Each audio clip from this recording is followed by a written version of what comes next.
All right, everybody out there in YouTube land. Good morning or good afternoon. Good morning for me. Had a very late night and alarm did not go off, so we're running a little bit late today. And we already got our first super chat. K Mike for $9.99 said plans fell through, but at least I get to catch Darwin's World stream. Nachos on me. Yeah. Thanks, Mike. Yes, you do. All right. And Lord Thoth, we got out there in Silverlock. Hey. All right. Well, let's see. Let us recount where our intrepid adventurers were last time. I think you had just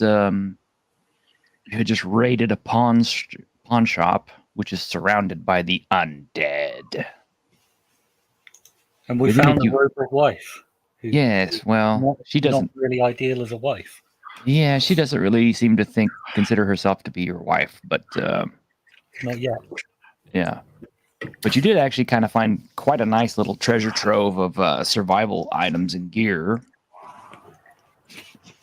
For some reason, PFC decided that he wanted to try out the robot's, stasis chamber and hopped into it and decided he was going to stay there for a while and try to ride out the apocalypse. Good luck to him. Truth be, I think he's playing Call of Cthulhu today, so he'd rather go and.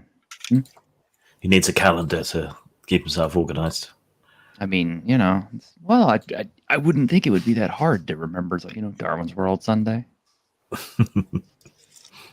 don't know. Sunday and Darwin just don't go together. I think it's because it's fortnightly, so last week when he wasn't playing it, he probably thought, I'm free today. That could be the issue too. Speaking of which, I am sorry I missed last week, but I had relatives all over the place, and it was just kind of like, I can't get away. So somebody's got a doggy. Yes. But I heard it was a frenetic frenzy of cockbiting action. Yeah. Yep. Yeah, I was given a female rogue character to play, so.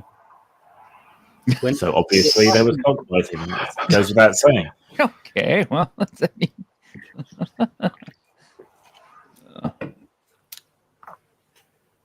Made a nice change from being a peasant. This is true.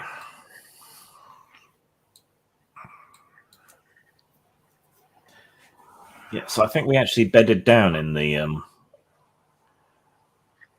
store, in the pawn shop, didn't we? Yeah. Yeah, it should be pretty safe. I mean, it stayed locked up for all this time. Yeah, I think didn't we find food in there, like ration pack type? Yeah, survival food type stuff. We're probably good to stay there until the zombies get bored. Yeah, rot. My search history now includes all kinds of survival gear and camping and lasting food. Target ads are great. Yeah, and the intricate byproducts of nuclear fusion as well. You're going to get a knock on the door for sure. Oh yeah.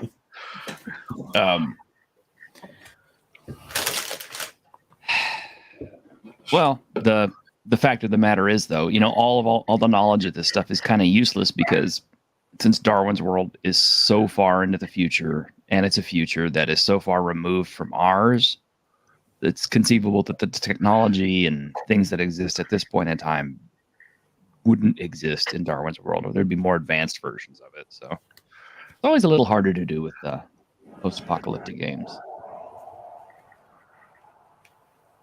But okay, you guys are bedding down for the night. Hello, Jaden Hamilton. Currently reading The Stand and Berserk.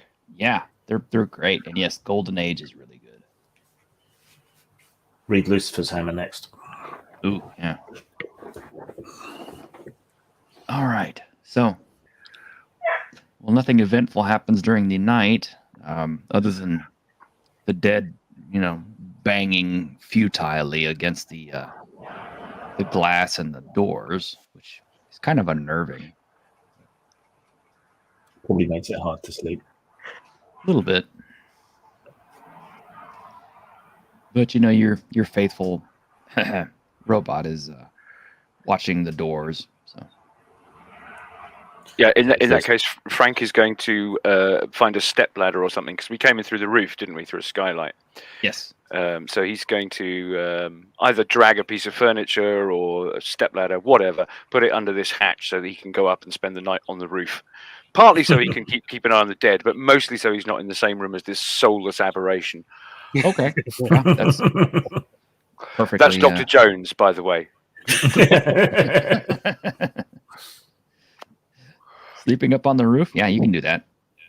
It's a little less comfortable, but I mean, I guess it's down there is probably equally as uncomfortable, considering it's probably stuffy. There's no air conditioning, so it's probably a lot nicer sleeping under the stars. With Dr. Jones there, it probably smells of burnt pork as well. Poor guy. Breakfast bacon.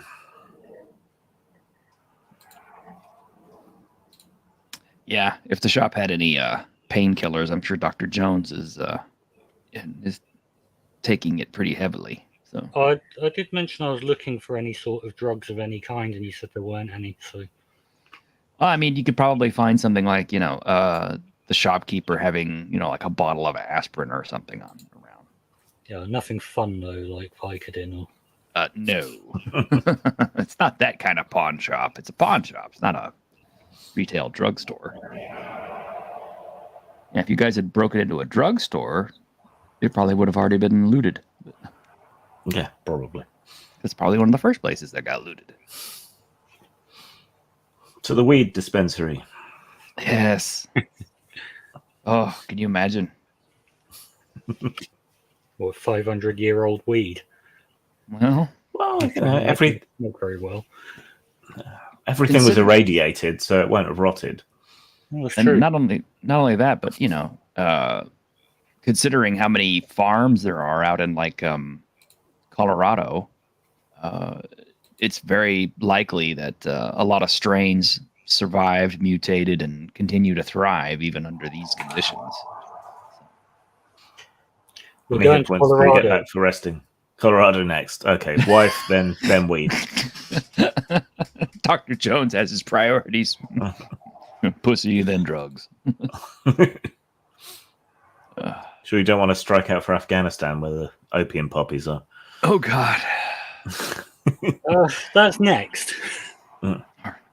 Maybe Colombia. See if you can farm the coca fields. See what survived. Mutant cocaine, can you imagine? Zombies on cocaine. That's not going to be fun. Giant sentient plants stalking the landscape, snorting up lines of humans. Yeah, exactly. So I was thinking in Colombia, in Darwin's World, Colombia, plants snort you. Yeah. Otherwise, though, your night goes more or less uneventfully. You know what? I'm always forgetting to do. Go ahead. Do what you guys are going to do. How much do we heal overnight? I think Other Dust overnight healing is kind of crappy, but let me take a look. I think it's just equal to level in healing. Okay. Which ain't good. But Better than a kick in the tits. oh well, yeah, anything is. Yeah, I think Kicking the balls, isn't? You guys are going to be relying on stim shots quite a bit. Yeah. Good thing we still have some. Well, finding more will always be the thing. Okay, natural healings. A character who suffers from neither the hungry nor thirsty conditions will naturally heal lost hit points as they replenish their stamina and let old wounds mend. A well-nourished character who has at least 8 hours of rest regains their level and hit points every morning when they wake. If they spend the day doing nothing but resting, they regain additional hit points equal to their level plus 2 more for every level of tech/medical possessed by their physician. So, I suggest we spend the rest of the day chilling out in the pawn shop. that is an option. And my burns will magically heal. Well, it's not so much that they heal; it's just you're still going to look like burnt bacon, but it's at the very least, they'll heal back to where you'll be more functional. That's the thing with hit points. They don't. They're always kind of weird about that. Will definitely help me with starting my cult. Oh no! Like Preacher at the end of the Blob remake. Yeah, or Joshua Graham, the Burned Man. Well, we went out to kill this beast to save the town, and I died for their whatever, and then I returned, and they're free from the beast, and that's a bit like Jesus, I guess. And it'll bind Frank up, so. Yeah. So they'll all start wearing little petrol cans on chains around their necks. Yeah. Kind of like going up to Jackie Onassis with a sniper rifle pendant. Oh. Thinking of John.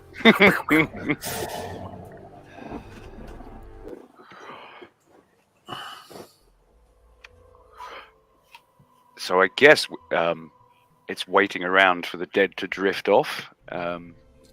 Yeah, if they do. Rather than fighting our way through. And giving Dr. Jones a chance to heal a little more. Do any of us have the medical skill? I think I do. Hold on. I'm only down 2 hit points, so we can literally just spend the day and be fine. Yeah, tech medical 0. Yeah. But I'm going to institute a sort of pre-Nye Bevan policy. All healing, you have to hear a sermon first. Oh no. Seems reasonable, right? Make a small donation. No. So, spending the day indoors, letting your guys heal and rest and regain some more hit points. Yep, seems like a plan. Get us at least back on max hit points before we wade into an army of the dead. Yeah. Do they lose interest and drift off by any chance? Grim really seems to want them to. Please, T-shirt, don't make us fight all the dead. It's you smelling of bacon that's causing the problem. I'll give you a chance.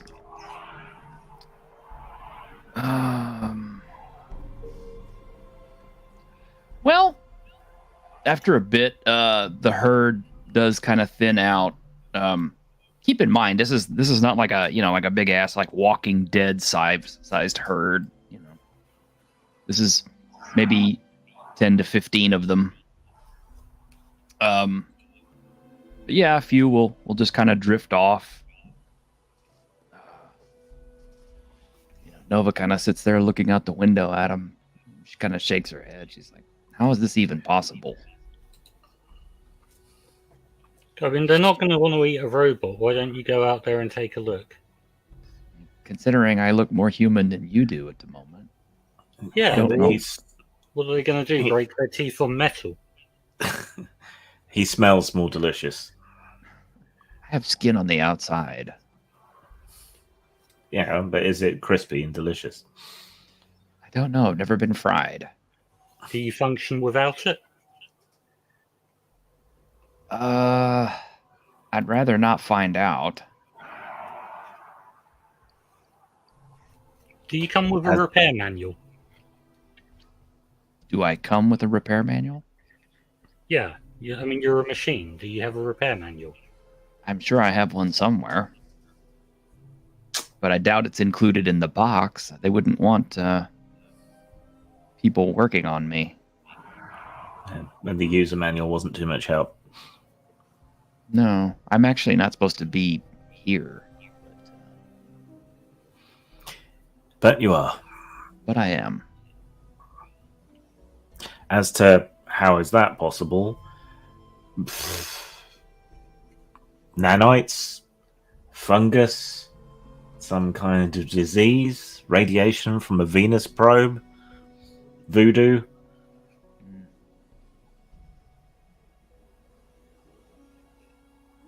we're not really equipped to find out. What other kinds of weird things have you found out there? A giant mutated dog, mutated people, some kind of, well, whatever it was we killed earlier. Something horrible. Mutagon, which is basically mutant dragon. Yeah.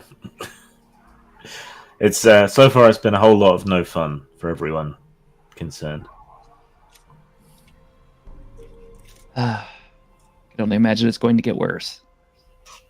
Yeah. And if we don't want to drag all those deadites back, we're going to have to take out these things in melee, unfortunately.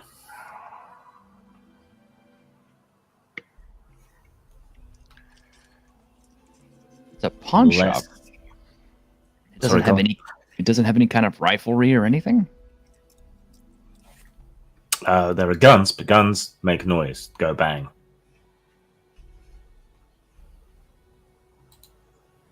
How noisy is my laser gun thing? Like on a scale of 1 to 10, I guess, with 10 being like an A10 going off. It's probably somewhere around a 2 or 3. Okay, well, we could shoot them with this thing. Not so loud. Have you hit anything with that yet? Couple of things. The I wall, mean, things you were aiming at. or Maybe we could drop heavy things off the roof onto them. That would be quite quiet. He'll keep them busy, and then we'll go. No. This almost makes me want to run Year of the Zombie just to see what you guys are doing during that. Get eaten. Yeah. As is tradition. Yes. How about Frank preaches to them, and That sounds- hopefully they'll leave because anyone else would. I think Frank's up on the roof trying to avoid you. That's exactly where he is. Yeah. Yeah, which is kind of why I'm being rude about him, because he's not nice to me. You've never shown such restraint waiting for me to leave the room before. Why start now? I don't think he's that kind of cleric. Well, I mostly don't want him poking my crispy burnt skin, which he entirely could. Maybe he has the healing touch. I don't know.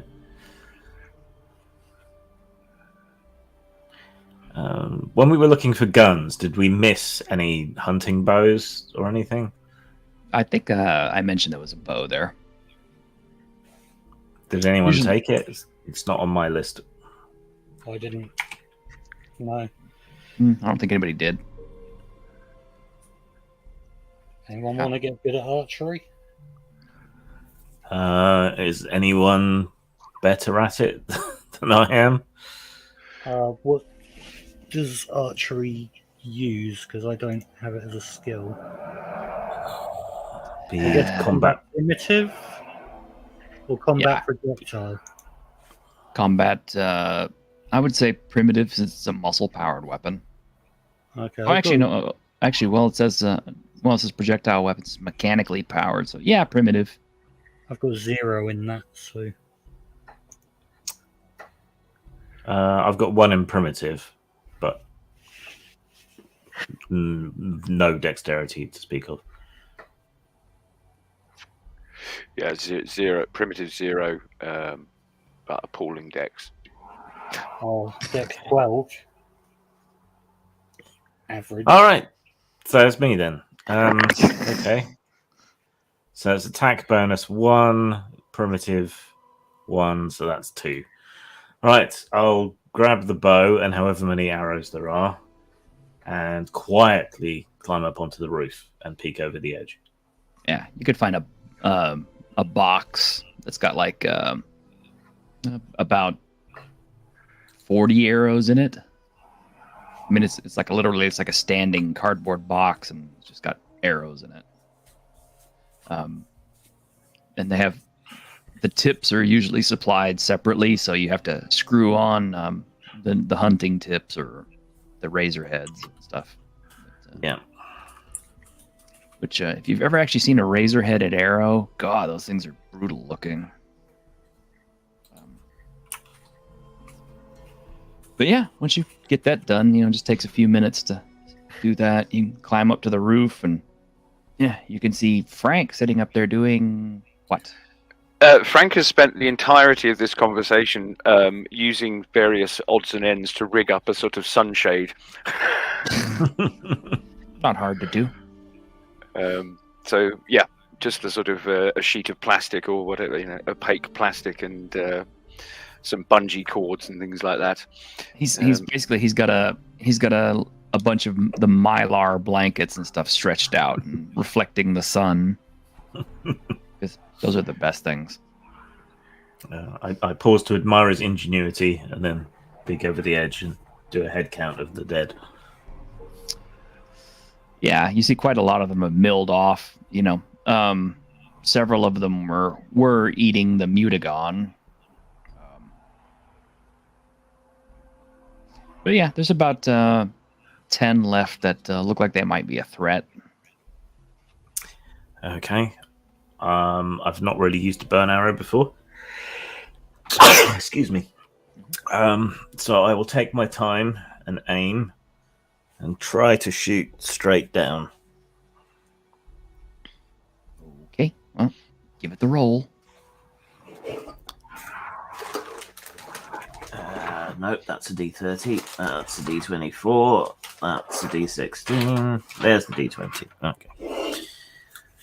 Stupid novelty dice. Uh-huh. Any bonus for aiming?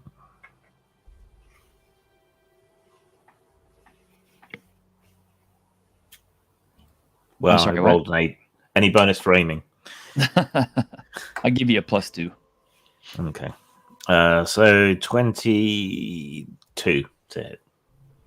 Wow. Yeah, you'll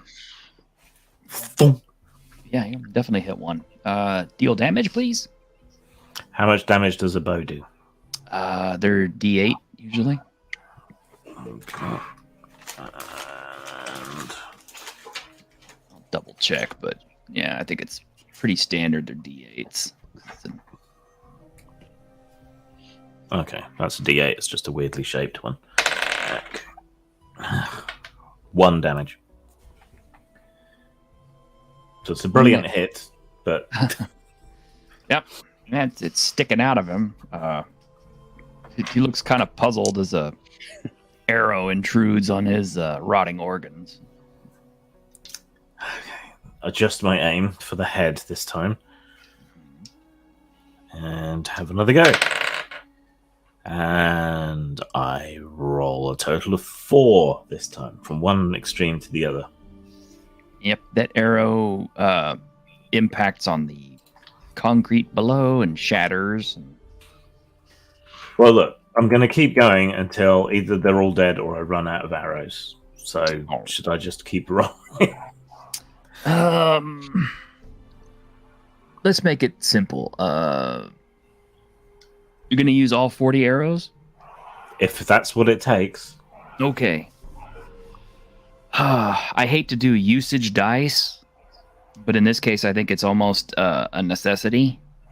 Mm-hmm. So roll 2 die 20 to see how many you're going to use to get the job done. It took me a total of 24 extra arrows. Oh, there you go. That sounds about right, actually. Probably. I'm guessing none of them are recoverable. So. No, this is a compound bow. And even though they're aluminum shafts and stuff like that, when the arrows impact, the heads are pretty much destroyed. Or if they hit the ground, I mean, it's concrete. So. All right, massaging my aching arms from holding the bow for so long and firing so many shots. I guess Frank sat up there dutifully watching you. Well, unless Mr. Mehmet gives every impression of needing to concentrate, Frank will hold forth on what a work of mercy it is to put down such soulless creatures, and then he'll look down at the hole into the ground below, into the shop below, and just sort of you See, that's why it took me so many arrows.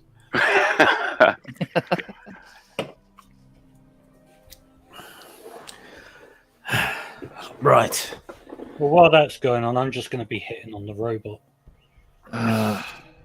And she dutifully spurns your advances like, no thanks.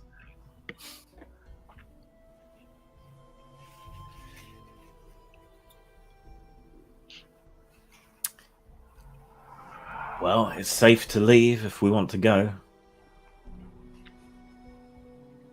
Yeah, she'll ask you, is there anything you want me to carry?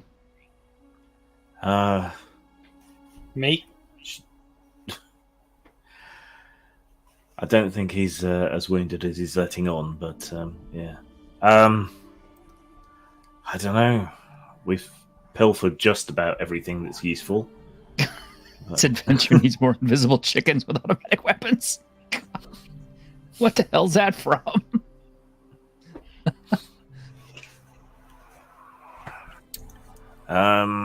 Anything you think might be useful? I mean, plastic sheeting, bottles, whatever you can cram into a pack, I guess.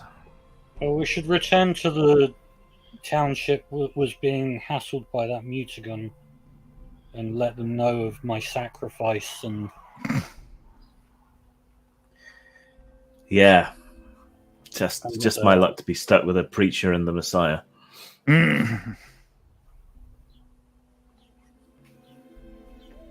Yeah, Nova will kind of look at you, and she's, her whole comment on it is kind of like, there's that old saying, if you were the last man on Earth. Well, he nearly is. Yeah, one of the last, anyway. Actually, thinking about it, look back over the room and consider anything that the settlement could use. That's what I was getting at without Directly getting in it. Yeah, there's plenty of stuff here. I mean, like I said, the pawn shop is like a veritable little treasure trove of old world goods that have still somehow managed to remain intact. So, actually, even better, kind of make a mark on the map where this is, and there's bound to be like a receipts book or something, and maybe a pen or pencil that'll work. And make a little map of landmarks so we can show them where it is, and then they can come and get the stuff themselves rather than us dragging it all hither and yon. Can I take a couple more 45s for them, though? Sure. Since that seems to be the weapon of their religion. Yeah. All right. And then rested and ready and able. Let's head back to them. Trekking back across the wasteland. All right. Let's get a direction roll to see if we remember our way back. Okay. That would be a navigation skill check. Yeah. I don't have it. Does anyone else? Navigation. No, I've got 0 in navigation. Do you mean you've got 0 or you haven't got anything? 0, which is nothing. I think it's a class skill or something, but I haven't put any points in it. Yeah, but 0 is better than not having it. Yeah. The android actually has a decent ability to navigate. She's got an internal compass, but she doesn't know where the village is. So you'd have to kind of try to describe it to her. She could try to make a roll. As much as I hate to make NPCs roll for stuff. We do have a map, so... Yeah, we have a kind of a map. Yeah, we'll do our best to describe it to her and show her on the map that we do have and see if she can figure it out from there. All right. Make a navigate check. She got a 2. So this could be interesting. Oh dear. Yeah. That's what happens when your GPS satellites have drifted out of alignment. Yeah, that and your poles have kind of shifted a little bit magnetically because of nuclear explosions. I don't know if the Earth necessarily is tilted off of its axis, but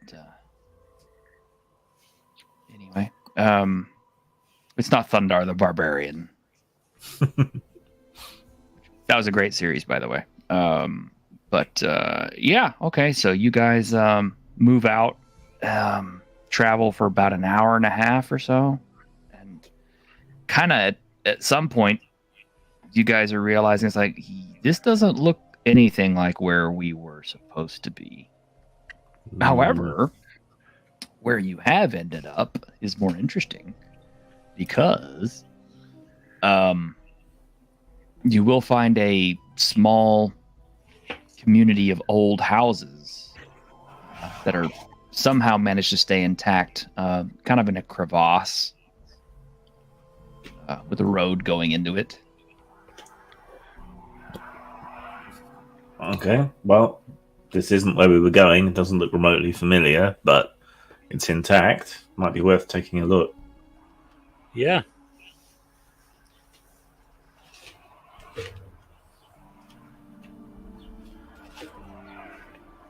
All right. Yeah, it's kind of surreal because it's like a neighborhood, an actual like American neighborhood that it's still wasted. I mean, the houses are still falling apart and everything, but it's still remarkably more intact than what you might expect. And it's just kind of in like a little cul-de-sac in the middle of this desert. And when you say housing, suburbia, as it were, is this kind of blue velvet type suburbia that we would recognize, or subsequent to our experience? Well, yeah, I gotta try to put that into perspective. I'm kind of thinking, okay, between the times that the bombs fell, before the time the bombs fell, and the time you guys went into stasis, how much advancement in technology and housing had actually occurred. We're still using houses from the 40s and the 50s. In fact, my house is from the 50s. We're still using houses from the 1600s and before.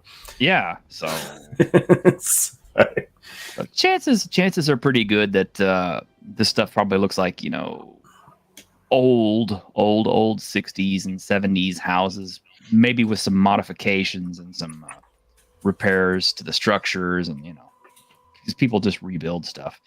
Some of these houses have solar panels on top that are mostly broken and dusted.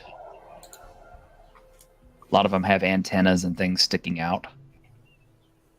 Oh, and also, I probably didn't mention this, but almost like a mile marker of its own are the networks of telephone poles that are still jutting out at odd angles along the road signs, mostly with wires just dangling.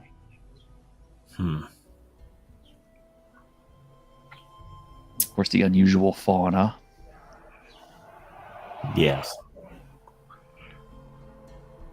So if this is in low-lying ground, presumably we axiomatically approach it looking down on it. Yes. And I'm if I'd liberated a pair of binoculars from the shop, Yeah, found a field glass.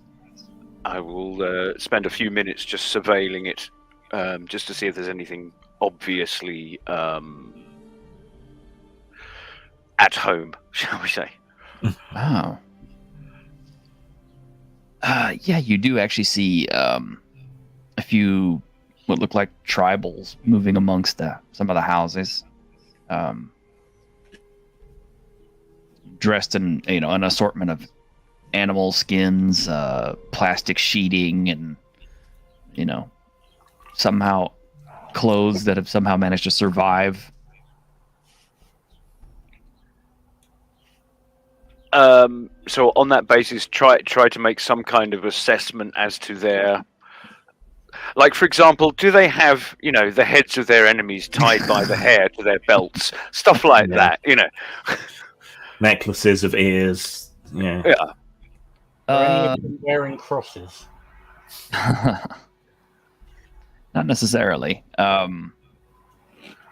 They don't appear to have any outwardly hostile signs or anything like that. They don't have like heads on sticks or anything. They don't have like canvases made of human flesh or anything crazy. So they just appear to be normal tribal types, just living in the ruins of old America. Just your average Armed? society. Oh yeah, they're all definitely armed, spears, makeshift swords, and things like that. And when I say makeshift, I mean it's like one of them literally has an ancient stop sign that's been sharpened up and twisted into an axe. That would make you stop. Mm. So a small corner of suburbia where everybody's armed. We are definitely in the United States of America. Okay. So I will be, unless anybody else has liberated some kind of field glasses, I will be narrating this as I pick up each individual detail to everybody else, unless they're looking for themselves. We should probably say hello before they spot us anyway. Maybe they can give us directions back to the place we're trying to get to.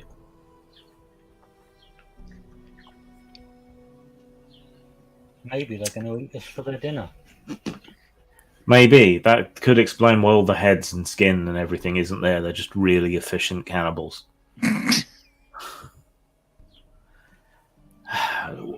Okay, I'll go down then. I'll leave most of my weapons behind and pack and gear with these guys. Keep my sword and pistol on me and walk down one end. My hands up, being as peaceful as possible, and calling out "hello" in trade Mandarin. Faced with the prospect of being left only with Jones and the soulless creature, I'll sort of gingerly follow Mr. Mehmet at about 20 yards behind him. I'll just walk behind with my gun in my hand. Nova, can you look after the gear, please? Oh, sure. Ni hao. Hello. Yeah, you'll see a group of them, will kind of retreat to their little individual homes, and others will come forward with weapons drawn, and, looking at y'all cautiously. Take out a plastic bottle of water. Put it on the approach so that I'm kind of on Den's shoulder, and put the bottle down, at our feet, and then I will withdraw a few meters to give them space to come and pick it up. Yeah, one of them will move forward cautiously. Is the big one with the stop sign axe. Pick it up, uncap it, and smell, then take a drink, and then he'll kind of nod and he'll motion for you to come forward. Okay. Put my arms down and step forward a bit. Hello. Nice place you have here.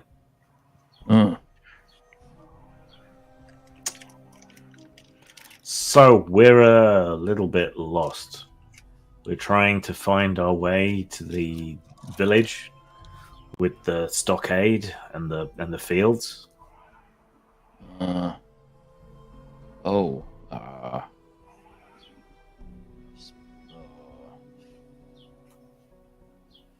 Yeah, know who those are. Could you point us in the right direction? You in wrong place. I know.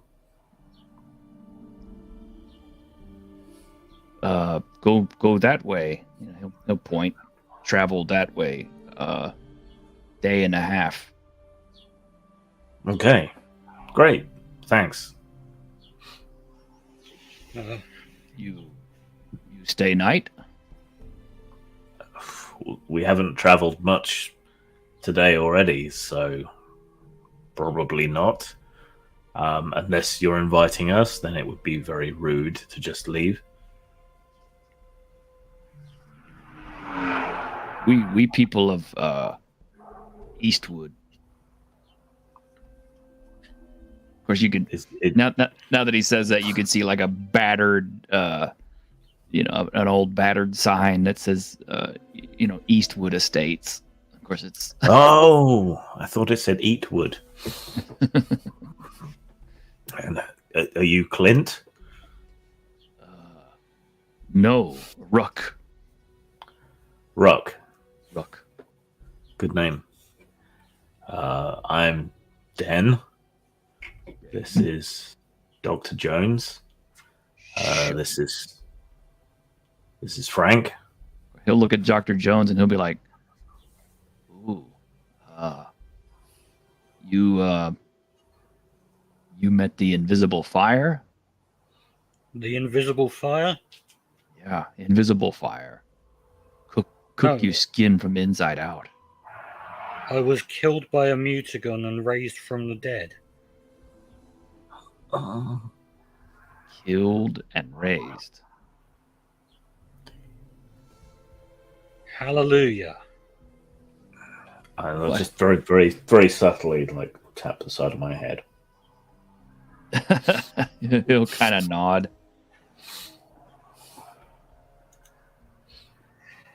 And you, quiet one? He's looking at Frank. Myself, I am. Now, bearing in mind that Frank has not made a huge effort to learn the trade language, so it's very, very pigeony,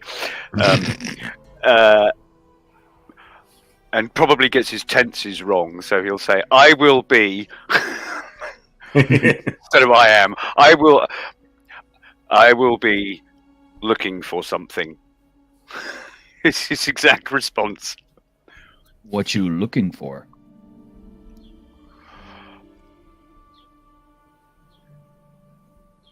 I am a person who is looking for something, which is his attempt at the word pilgrim.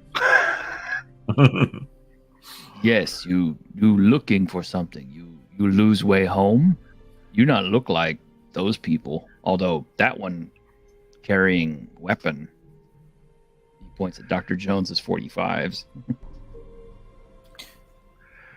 Oh, he and I are very. We are very not the same. And you have woman, pretty woman. No scars. Looks back across. Yes. That is not a person. You treat how you wish. You not. Oh. Uh-oh. He'll be back. I'm sure his connection probably is a dump.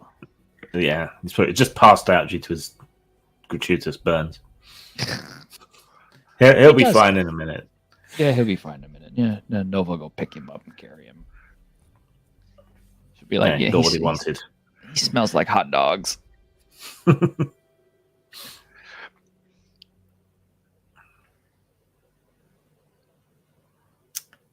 Yeah, they'll lead you into their little cul-de-sac, suburban village. You see some of their old houses have burned down or collapsed. Others look like they've been taken apart in order to shore up existing structures. So the ones that are still standing are a mishmash of other houses or materials that they could find just to keep, the wind out and stuff. So they're not in great shape. The roofs are really the worst parts, with sheets of plastic and other things stretched across them. Dr. Jones too, Electric Boogaloo. Yeah, my internet out on my computer, so. Yeah, I could tell. You sound low also. Yeah, sorry, We just got to the point where they were going to crucify you to see if you rose, if you could do the trick again about the whole raising from the dead thing. Yeah, the houses are kind of a little bit too warm to stay in during the day, so they mostly stay outside. But yeah, I mean the insides kind of give you a little bit of a nostalgic pang because I mean you can see the remains of old furnishings and carpets and things like that, but of course this is untold number of years of decay and neglect, so it's it's almost like a parody of the old housing that you guys knew. Everything old is new again. Yes. He's back again. All right. Whilst wandering through, Frank gets momentarily distracted by one of those kind of baby blue reproduction 1950s fridges that were being very fashionable about 10 years ago. Oh, yeah. Without its door and probably being used as a cupboard or something. But he will just sort of stop and stare at it, lost for a moment or two. Well, Dr. Jones, what are you doing? You've been invited into one of the houses. Yeah, I'll come in and take a look around. Yeah, it's it's one of your old typical, kind of suburban houses. I mean, it's in bad shape. The couch is so, barely there. Does it look like it's gonna stick to me if I sit on it? Probably just because of the fact that since so much of the couch cushioning and everything else is gone, they replaced it with either animal hide or plastic sheeting. Well, I mean, if it looks like I could sit on it, it looks sittable. Thank them for their hospitality. Oh yeah. They'll get a fire going, and it's almost criminal because they take one of those what would be considered a expensive antique chair these days, and they're busily snapping the little tines out of the spine of it to use as pieces for firewood. Oh, I like these people. They just smash shit up and burn it. My kind of people. Well, the chair looked like it was broken anyway. So. You've not been here too long, then? We settled this place a few years ago. Still some wood is left. Hard to come by wood here. Yeah, look at some of the female tribes members and go, yeah, I can see that. They don't all look terrible. Has anyone gone back to get our robot wife? She's here. She came in after you temporarily passed out and had to be carried inside. Yeah, the men definitely are looking at her. So she's just kind of like, trying to cover herself up a little bit.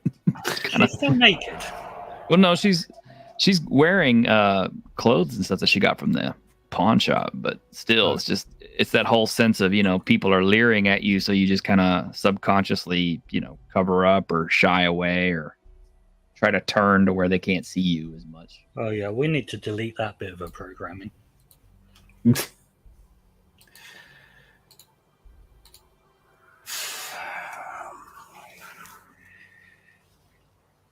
Frank starts to stroke the sides of the fridge and says to no one in particular, "My sister had this model. It had an ice maker in the door." Sure enough, there is an ice maker in the door. The ice tray is holding some assorted, nuts and bolts and other little small mechanical parts that probably came from another fridge or a radio or something. Fridge rat whore. Fridge rat whore.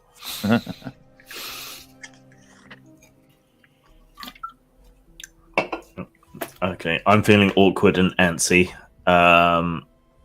So, hey, Nova, why don't we take a look round, see if we can fix anything up around here to help these people out? I mean, she's just kind of looking like, at this point, I feel like a lot of this place needs to be demolished and rebuilt. I would normally agree, but it's after the end of the world, and so what we've got is what we've got. Yeah. Hey, this place is in a decent state compared to some of the stuff we've seen. These guys have got it made. Yeah, I mean, and they seem pretty friendly. One of them will open the oven, pull out some sort of tray. Like, I mean, it's almost comical because it's like a big ass like a cooking pan, a big cooking pan, and it's full of some kind of butchered meat. It's not cooked, but I mean, you know, the stove makes a nice place to keep it. Yeah, they'll spit it and start cooking it over the fire. Nova will kind of occupy herself by picking the ice tray out of the refrigerator and finding a doodad to work on. Yeah, if you can get some of those solar panels working, you could get the fridge working. That would be a multi-day job. Your point? Well, you know, it'll keep us occupied, and, you know, Nova might not be ogled quite so much if... Yeah, if you get up on the roof and fix a solar panel, they can't see you because you're on the roof. Yeah. Feeling they just come outside to stare, but I take your meaning. She'll walk out. Is she wearing sounds of her getting on a the dress or a skirt or trousers? She's wearing trousers. Like I said, she found a pair of combat boots and some Oh, okay. So no one's camouflage trousers and camouflage top. I'm just trying to think what the creepiest thing Dr. Jones could do is. Look at her. Oh, yeah. Just be yourself. Just be yourself. Yeah, that would do it. Yeah, most of these people seem to be carrying what looks like various old road sign type things and have them sharpened up for weapons. So why are you all carrying weapons? What are you protecting yourself from? Things. Things. Things and stuff. We come from far away.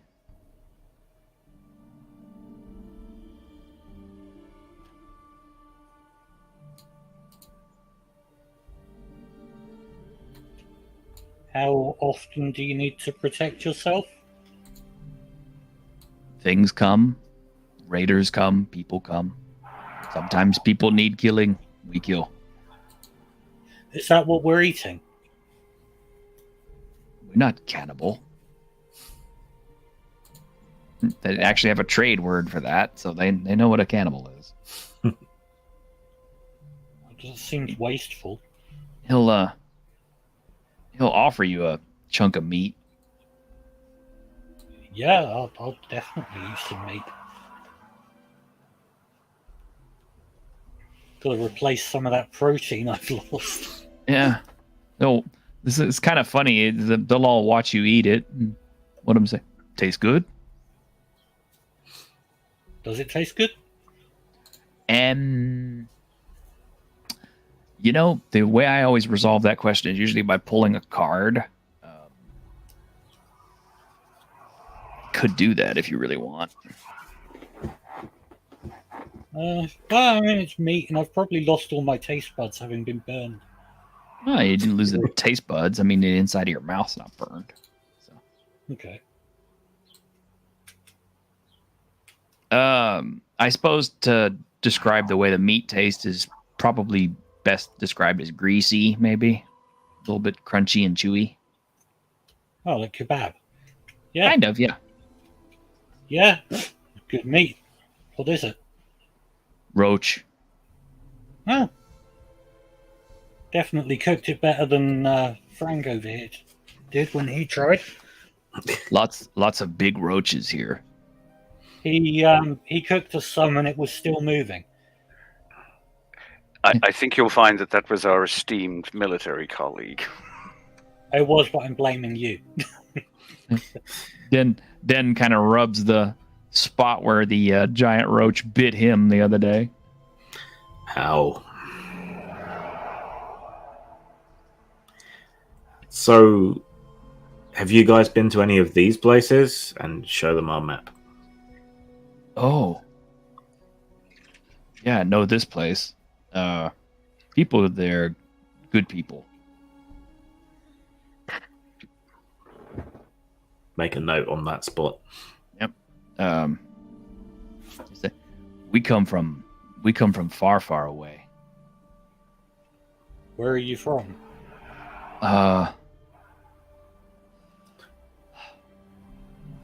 He just You said know- far, far away. I wonder if he Yeah. knows Shrek.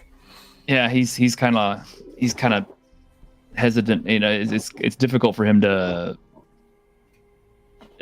say a lot of really complex stuff in trade pidgin, but far away over mountains, Over the Near- hill and far away. near sea.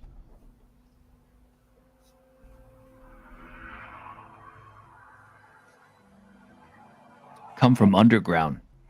Big place. Ancient city of ancients. Underground. East or west? West. I mean, like, he takes a look at your map and he kind of drags out a hastily picked up scrap of something and then a piece of charcoal, and he kind of lays your map down on top of this, and then he draws out kind of where he's from, which after a little bit of recognition, you kind of realize is probably somewhere clear over in California.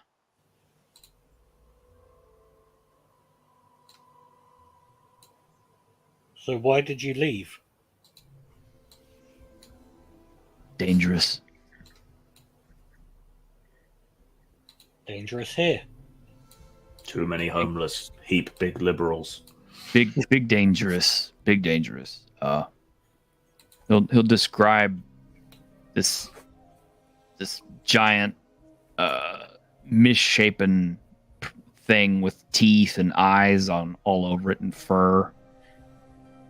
He calls it a Mongoliant. Fucking Mongolians. Yeah, fucking Mongoliant. Yeah, that sounds pretty bad. Evil giants. No good giants. I don't know. You were in Deadlands.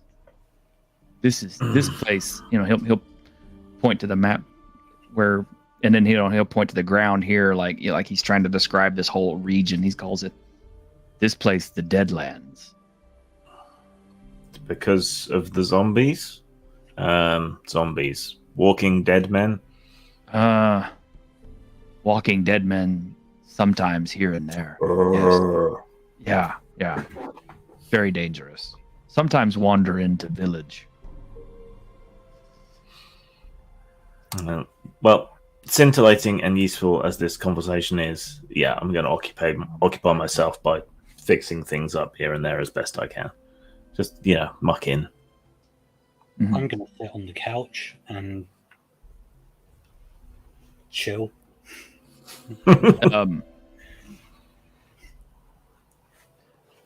There is kind of a clamor one of the guys will come in from the outside. Visitor coming. And one of the guy makes a thing. More visitor? What the hell today? Is it holiday or something? Christmas in July. Oh, in that case, I'll go and greet the visitor. Okay. Well, Dr. Jones, run outside and see. Yeah, there's a guy coming. He's pulling a cart behind him. It's pretty big and strong. He's dressed in kind of desert traveling rags. A little bit more organized than these guys look. Definitely wearing a heck of a big sidearm and a rifle. Hello there. Kind of lift the brim of his hat and kind of look over at you. Hello there. And who might you be? Johnson.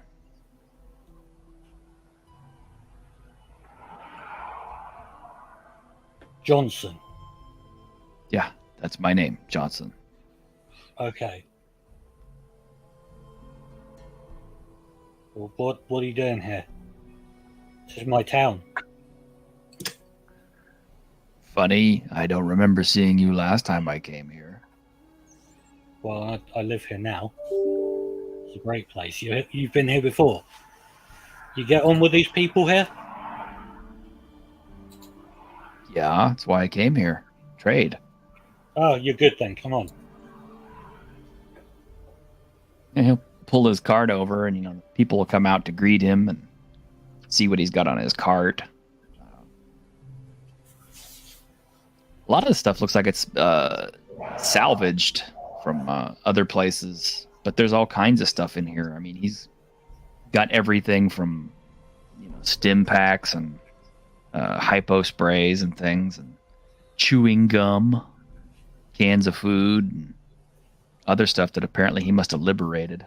He's also got ammunition and things, some old weapons. Well, they're not old. I mean, everything's old, but I mean, it's just weapons that look like they've been in better shape. They'll invite him in to sit by the fire. Nobody really looks like they're going to mess with his stuff. You notice his speaking patterns are better than everyone else's, too. You travel around a lot then, pulling this cart. I'm a picker. How far do you travel? We're looking for something. I kind of follow the water nomads. So I'll kind of describe where the Robot Wives factory is, and so do you go out that far? The Ree? Only crazy people go into the Ree. Why? Dangerous there. Too many things that live there. Too many tribes. Lots of cannibals, dead, all kinds of things there. Well, there seems to be a lot of them everywhere. Some places worse than others. Well, there's We're going to talk outside, or are we going to go inside? Oh, let's go take a seat by the fire. Let's have a chat. Yeah. Say something about, nothing like a warm fire on a hot, dusty day. We just got here today. We're on our way to this place. I'm trying to get myself a robot wife, but And you already act like you own the place. yeah, I just wanted to be the first guy that someone saw in case they were hostile, because look at me. Would you fuck with me?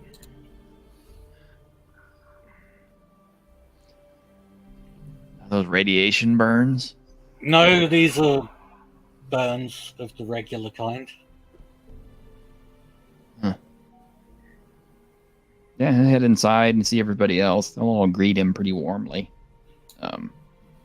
He'll take off his hat and take off some of the clothing he's got on. You realize why he's covered up so much is because he's an albino.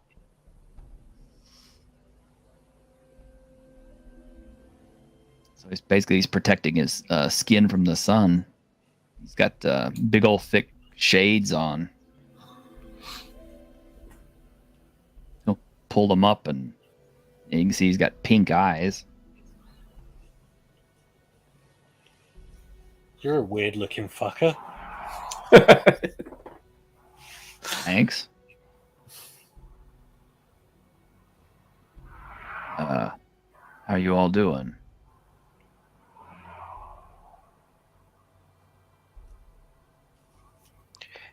He's talking to everybody. Fine, I call down from the roof, which I'm trying to patch. Oh. Frank? We are. We're on a. Looks side-eyed at Dr. Jones. We have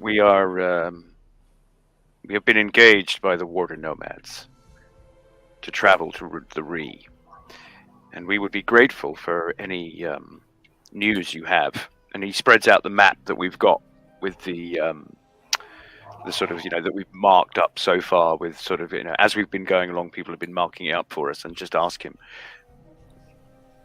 here, what do you know what's here? And point to various places that are going to be on our way. Do you know what's here? Do you know what's here? Etc., etc., and just kind of see if he has any useful intelligence. Well, he'll fill in some of it. Particularly interested in sources of water and sources of danger. Yeah, he seems to be more advanced than most of the people you know. Because for one thing, he seems to be able to speak English, not just trade common. Oh, that's definitely interesting. Where did you learn to speak American? I came from a group of vault dwellers. We were in an underground vault, pretty far west of here. My tribe, I guess you could call them. So we had regular education and things. These guys claim to have come from a vault as well. No, these guys don't come from a vault. They're from...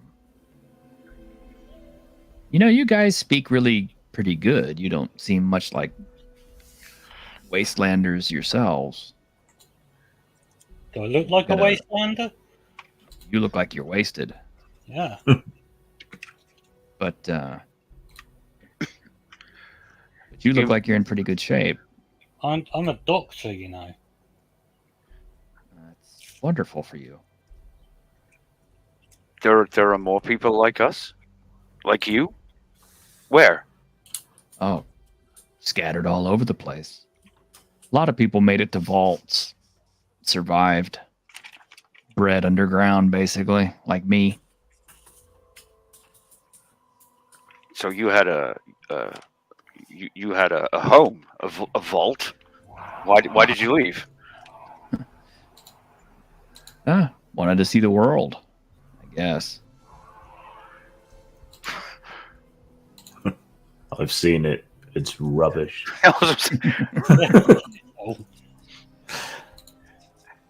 So where's your vault? Here, mark it on the map.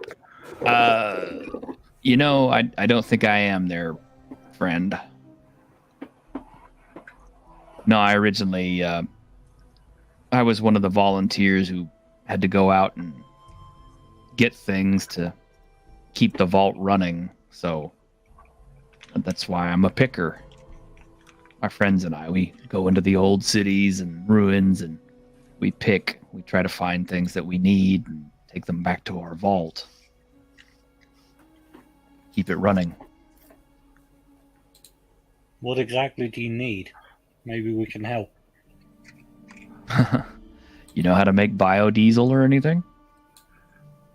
Funnily enough, no. Ah. Yeah. That's one of the big things we need to keep power going. But other things. I You know know. where there is some diesel, though. It's true, we do. Quite a lot of it. Oh, you must be talking about he'll point kind of on your map to where your first village you guys were at. It's on Close the to water. there. It's on the water nomads route. See, the water nomads go one direction, I go the other direction. We kind of meet up in the middle, so to speak. There's a a gas station not far from there. Big underground silo full of fuel.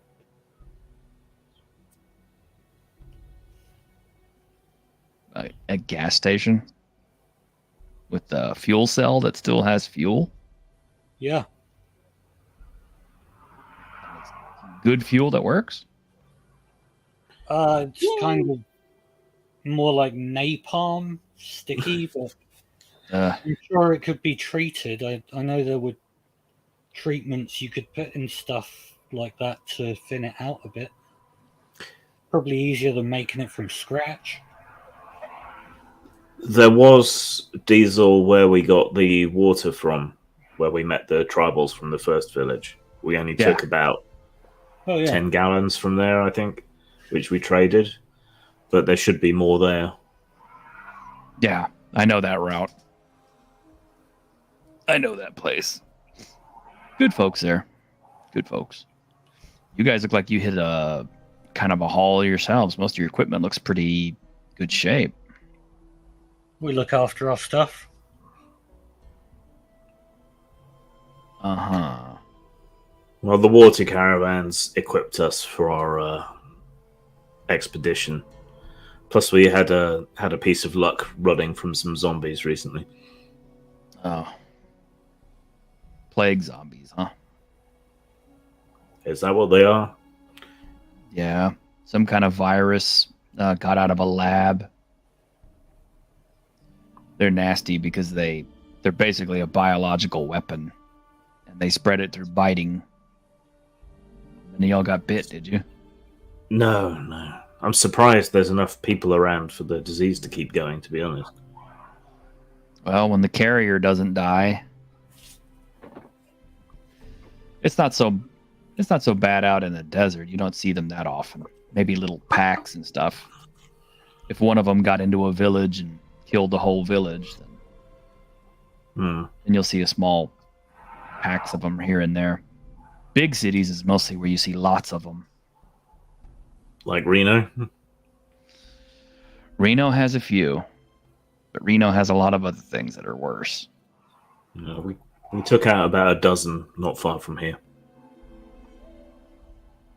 Good to know there's a wandering pack out there. Yeah, the rest of them wandered off, so they're out there somewhere, but they dispersed quite a bit, so I don't think you'd run into too many. Besides, you've got that cannon. Yep, I sure do. I'll show you his rifle. It says Marlin on the side of it. It shoots fish at people. No, it's a company that used to make it. It's 444 Marlin. How far are we from Vegas? Oh, quite a ways. Quite a ways. You want to go to old Las Vegas, huh? Well, I heard it was a good place to visit back in the day. I wonder what it's like now. So far, you guys have run into mostly the tribals out here in the wastelands. As you go closer to the big cities, people become a little bit more civilized. Yeah, you live in a place. We're in a place called the Deadlands. There's a surprising amount of life for a place called the Deadlands.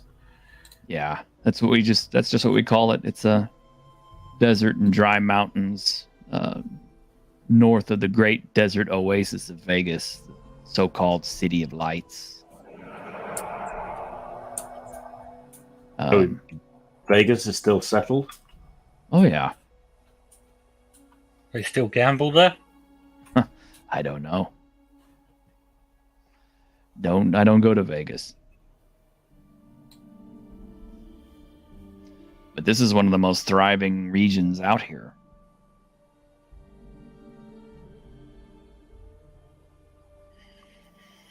That's kind of horrifying Why is that? because it's not especially thriving around here from our perspective. You got to be careful in the western edge of the Deadlands. Keep an eye out for glowing sands.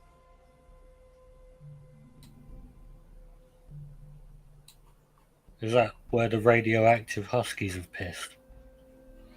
Not exactly. It's where the detonation sites were. Goes as far south as Death Valley, north past the outskirts of the Reno. You'll see it at night. It's an eerie green-yellow glow to the entire western horizon. Stuff that lives out there, you don't want to mess with it.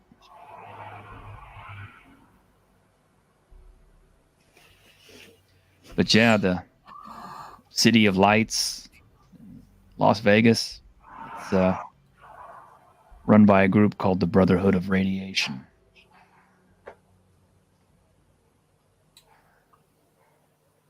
They sound like a lot of fun.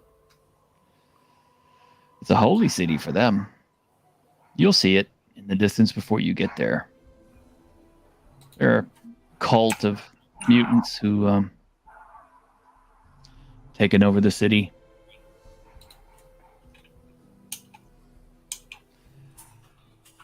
Is it the City of Lights because it's glowing or because there's electric lights running? Probably both. Like I said, I don't go there. I don't have any truck with the cultists.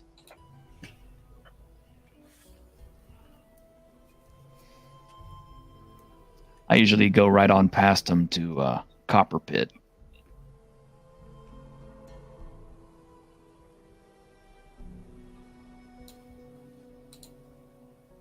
Have you happened to come across any cultists that would be looking for a new messiah? Why would you ask me that? Oh, it just died and came back. Sure. For a start.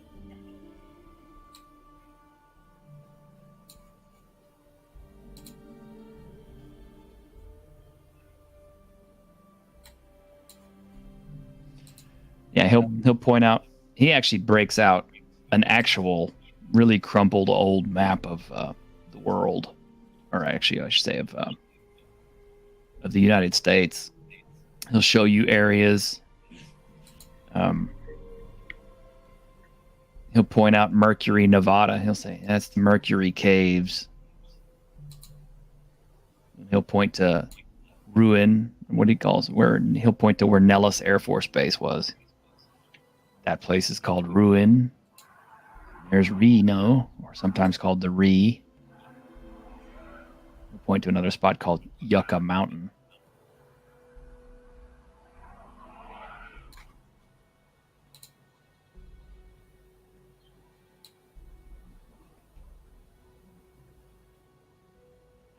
So you guys really want to go get into that cesspit of Reno, huh? Yeah, I mean, there's stuff there we want to get. Mm-hmm. I'd tell your religious friend to keep his views out of their business. They don't much like it. Which religious friend? They're both kind of. Yeah, they kind of run that city their own way. As you know, most of the big cities are inhabited, but a lot of the outskirts and stuff got lots of townships and things that grew up outside of them.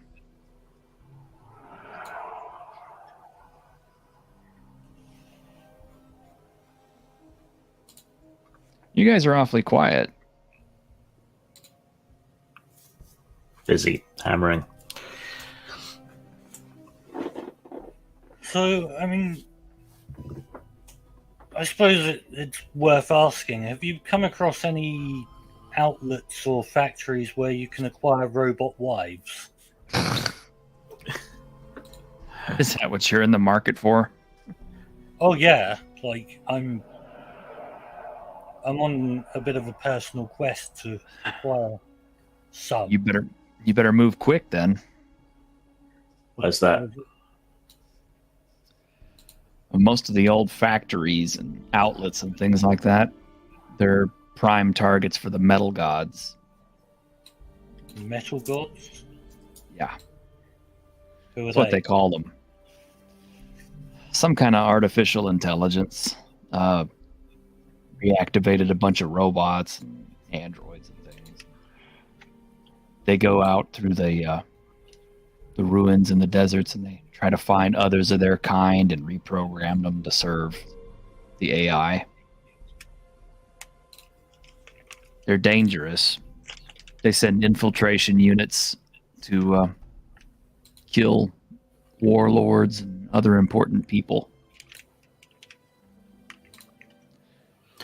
Sounds like fun. Where's that's- Nova at this point? She's kind of listening in with this look of utter horror. So The if worst, they though, can, The worst though is the cultists. They can reprogram the robots to serve the AI. The robots can be reprogrammed back again, surely. Sure, you want to stop a rampaging killer android? Sure. My guess. A rampaging killer mutagon. Can't be as hard as that. You guys killed a mutagon? How do you think? More by luck than judgment. I'm impressed. Oh, maybe you guys do stand a chance then. Place you guys really want to go is Bakersfield. What's in Bakersfield? Well, Bakersfield is underground now. Kind of fell off the map. But rumors are that it's still intact, covered up underneath the earth itself. When the quakes hit, there's tunnels that you can get down there with. It's a treasure trove of stuff that hasn't been looted or touched. Might be a good place to start a settlement, too.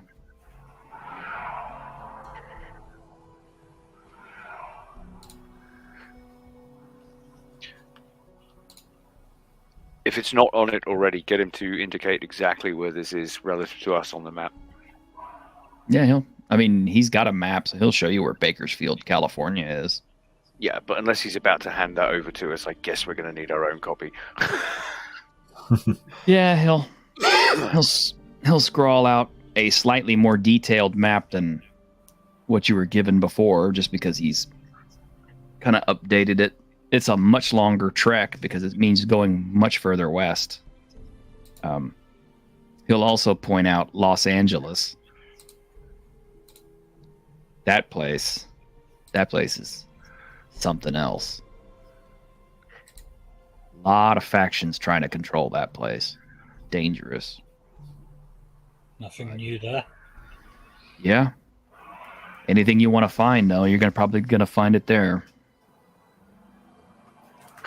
But me personally, I'd go to Bakersfield. If you guys can take on a mutagon, there's probably nothing in Bakersfield that you can't handle.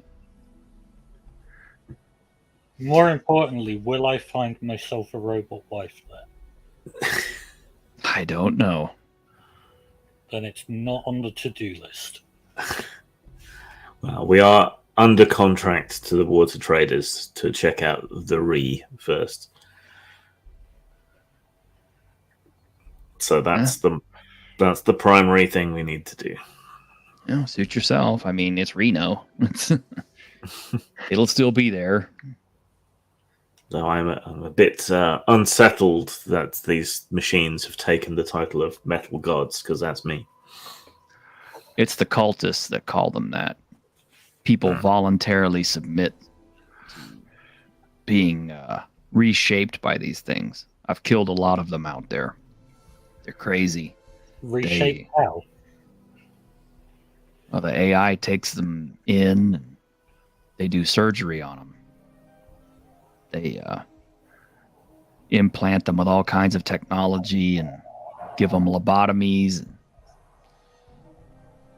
remove all their genitals and any kind of secondary sexual characteristics to make them all uniform. Hey, I'm already missing mine. Yeah. Badass. These crazy bastards run around supplementing the machines. They spray paint themselves in silver and everything else.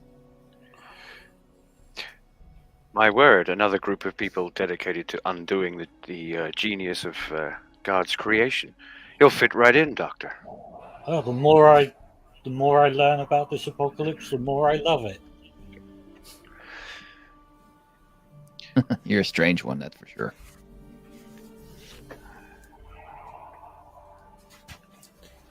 He's a strange one, Mr. Grinch. Yep. I shall meander down again from the roof, having worked with Nova to patch a bunch of it, and noodle on that guitar that we stole. So, salvaged. Yeah, he'll look right at her, and then he'll kind of like nudge Frank. That's a robot, isn't it? It is. I thought so. Looks way too clean and normal. Normal? Well, I mean, look at you. Look at you guys. I mean, you guys seem pretty normal too, but you still got your collection of scars and stuff. But she looks totally untouched. I think that's possibly. I think that's possibly the result of lack of opportunity. I'm sure she will acquire. I'm sure she will adjust. Oh yeah, she's going to be touched at some point. Once I get my way. Yeah, she'll shoot you a venomous glare. Just got to fix that programming on her. Someone's fucked with her, and now it's impossible to, fuck with her.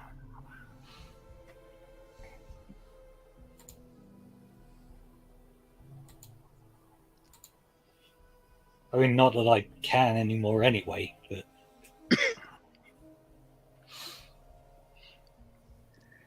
Just make sure she doesn't stab you to death some night.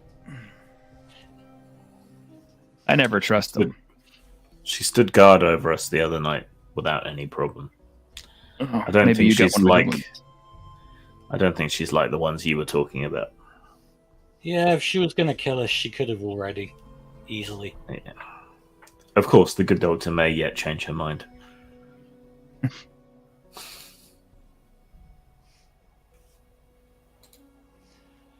Well, let me see to what people need here. Call everybody out over to the cart. Start trading. How are we for stim packs at the moment, then? We currently have 2 stim packs. We should probably trade for some more. We probably should. What do we have? Let's see what I've got that's worth a stim pack or 2. I got a bunch of coins. We can just buy some. You got corium pieces? Yeah, I got 226. Maybe enough to buy a stim pack or 2. Let me check the charts.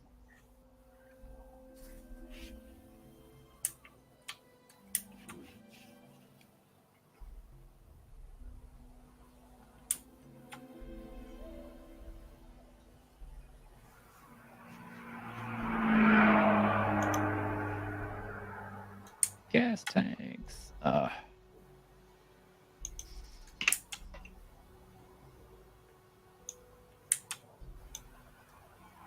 Almost there. Okay, survival gear, military hardware. Come on, where are you? Is it under drugs? Oh, here we go. Stim shot A, stim shot B. Yeah, stim shot A is usually 500 corium pieces. Stim shot B is 1,000. Oof. 500. Okay. What would he give me for this 9mm pistol and 20 rounds of ammo? Well, 20 rounds of ammo. Each round of ammo is pretty much like it's a 1-for-1 trade for corium. Yeah, it's the pistol is more interesting to him, I'm assuming. So, a pistol that's in good shape, and yours are, because they've pretty much been untouched. Well, it misfired, but I've had the robot clean it, so.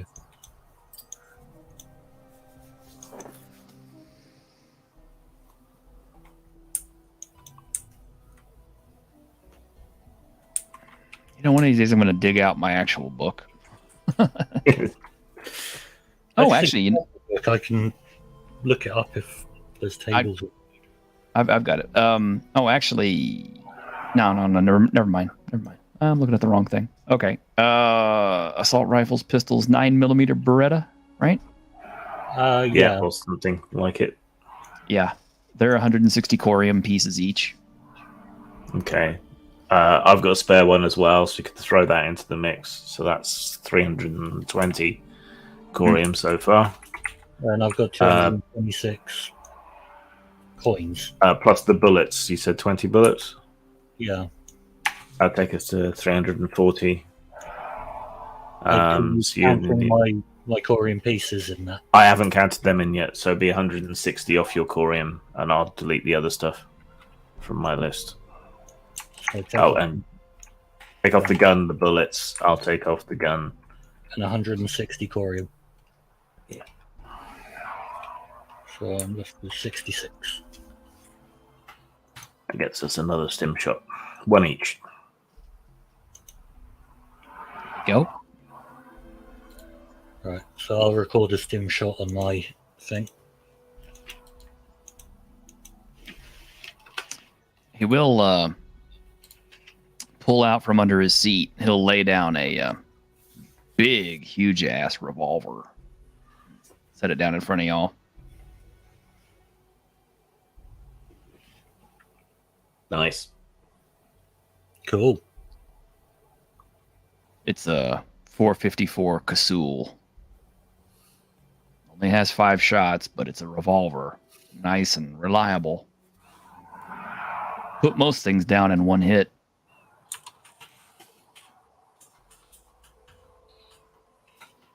Getting ammo for it's a bitch, but you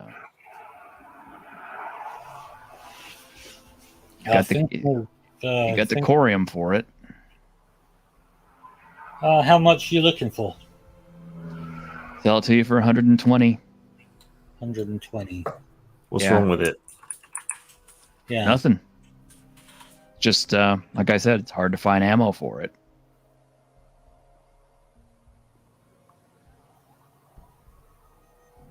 You know, guy reloads bullets. We can keep hold of the shells and get him to reload them.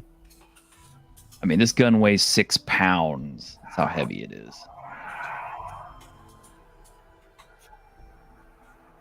I do need another ridiculous gun now that my laser pistol's broken.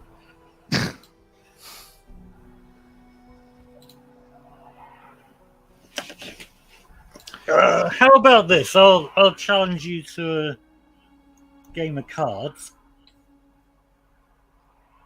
and if I win, I get the gun. If you win, you get the money. And I don't get the gun, you just get the money. That sounds like a hell of a deal. Are you in? Sure. Cool. So, the name of the game is...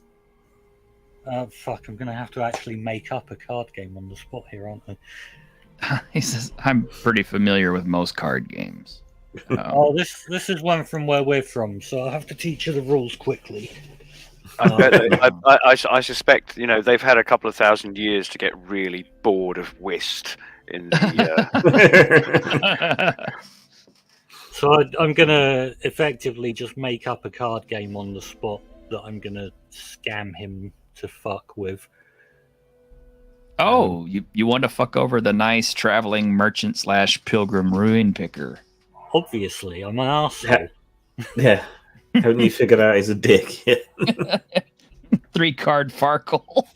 Mike, I wish you were in this game. 3-card Monty with him and see if he can find the lady. And oh, he knows that scam. He's like, "Are you kidding me?" Okay, I won't do 3-card Monty. I'll just try and make up the game. Like, I'll teach you as we're playing it, and we'll play 5 rounds. The first 2 rounds are for practice, and then we do best of 3. Okay. How does that sound? That way you get 2 rounds to learn the rules, and then we'll play 3 rounds best of 3. And whoever wins best of 3 will win it. And I'll deal out like a hand of 5 cards and just make up bullshit names for like combinations of cards, and he'll win the first couple. So the first two rounds are totally like, oh yeah, you're doing amazing at this. You got the. You're aware there is actually a gambling skill. Is there? Yes. A quick I'm hand not of actually gambling though. I'm scamming. So I'm going to use my speakers thing to make him believe that I'm on his side, and this is all a totally legit game. Sure. Okay, what were you saying? I was just to continue with the League of Gentlemen theme. It's a quick hand of go Johnny, go go go go. Yeah. Go Johnny, go go go. Oh my gosh. I don't even know where I would. So I'll let him win the first 2 rounds and commend him on how amazingly well he's doing at this game. Must be beginner's luck. But now we're going to go into the real money game. Okay. Normally I would just do a gambling check, but since you're actively trying to fuck him over, and why don't we call it? We'll test your persuade versus his perception. Okay. Do I get any bonus for the fact that I'm making him think I'm a great guy and this is all a really fun game? I'm pretty sure he's aware of what a dick bag you are at this point. Well, looking at the speaker ability, it would allow you to re-roll a failed skill check. So yeah, that probably makes the most sense. So it's 2d8, isn't it? Yeah, 2d8 plus the skill level. And I believe it's actually. Wait. It's other dust. It's 2d6, isn't it? I believe it's probably. I think. Yeah. I think it's d6s. 2d6. Yeah, it's 2d6s. Right, and then the level, and does charisma modify it? Well, you're trying to persuade, so yes. Okay, because I have a negative charisma. Well. You're an ugly used car salesman. 3? Huh? Charisma 7, does that give me -1 or 2? -1, I think. Okay, so it's just a straight 2d6 then. 5. 5. Wow. Okay. Let's see how he does. Yeah, I got a 7 standing right there for ads. So, surprisingly though, you will win.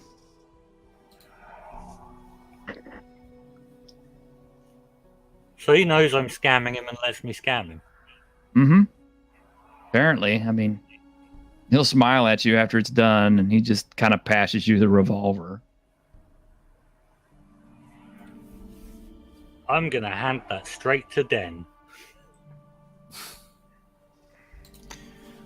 What is it? I figured you were amusing enough. I would entertain you.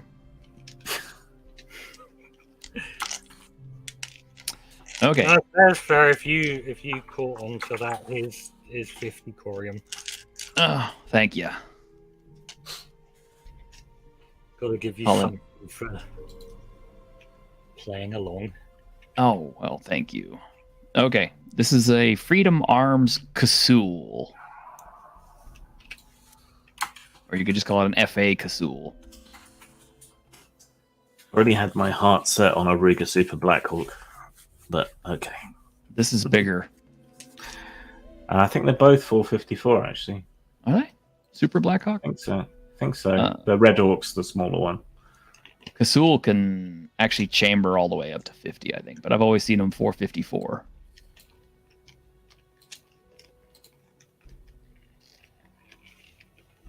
But the Blackhawk's what Harley had in Harley Davidson and the Marlboro Man, Oh, yeah, that's right. Yeah. which is a great underrated film. Oh, I have it. I have it right over here. Yeah, FA Casoul. Freedom Arms Casoul is a huge revolver designed primarily for hunting and exotic collecting. Although a number of variants were produced, all employed high-end caliber cartridges. 357, 44, 454, and 50. So yeah, I can do 50. Making the Casoul one of the most powerful revolvers ever produced. Made from stainless... Provided you can hit anything with it. Yeah. Made from stainless steel with a hardwood stock and grip, Casoul is a work of art. Due to its high quality of manufacture, Casoul is considered a mastercraft weapon, and as such, it grants a +1 bonus on attack rolls. Extremely powerful, Casoul is beloved by many leaders of the world's various raider gangs, and by would-be raider kings, to whom the Casoul is an excellent match for their own ego.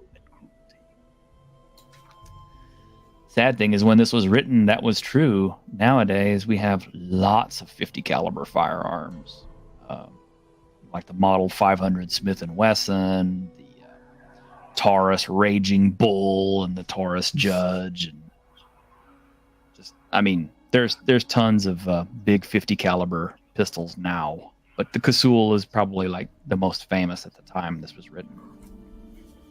Yeah, the Super... making up for a lack of a penis. Well, it's like everyone used to want the Desert Eagle. yep, because Now it did the everyone most wants damage. Yeah, wants the 50 caliber. So the Super Blackhawk you could get in 454 and .480. And now they have ones that fire cut down rifle rounds. So Yeah. there you go. Yeah. Okay. Well, the Casoul does 2d8 damage.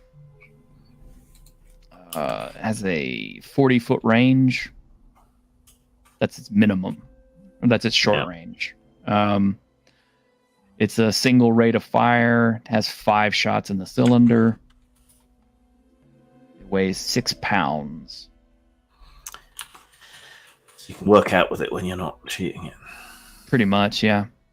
The weight is considered to be medium, so it's that big. It's basically it's like a tiny rifle. Of course, they also put the 44 Magnum revolver in that same category, and the Desert Eagle. It's one of the problems with a lot of D20 games is unless you're really, really meticulous with your firearm rules and damages, you end up defaulting to, like, 2 die this or 1 die this or whatever. I had a friend who actually came up with a gun system that was kind of unique, and it actually made pistols really, really vicious because he basically said it's a D6 for every caliber of the gun. With, of course, Magnums having an extra D6 on top of that. Yeah, I mean, so Cyberpunk 2013 had by caliber, but it also told you based on energy output and things like that. So you could do some really complex conversions if you really wanted to.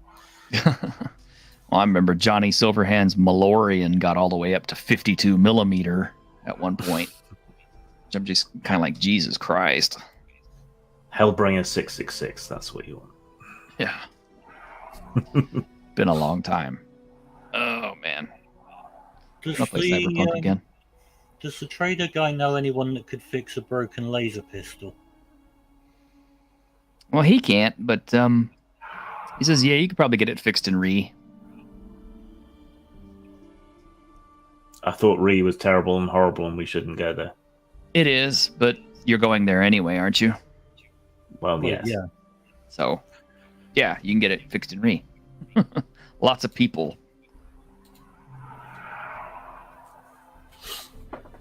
I'm sure somebody out there can fix it for you. They can probably fix your robot too, if that's what you really want. Definitely. Too much free will on that one. We need to fix that.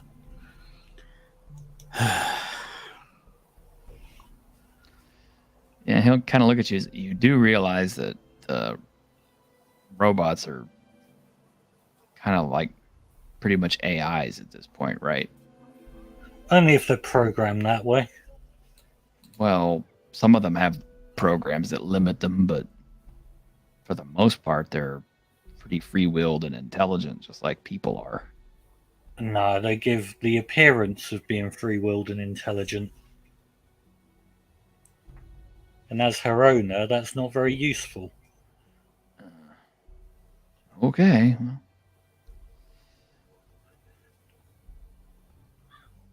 you'll just shrug and, grab some cockroach and eat on it.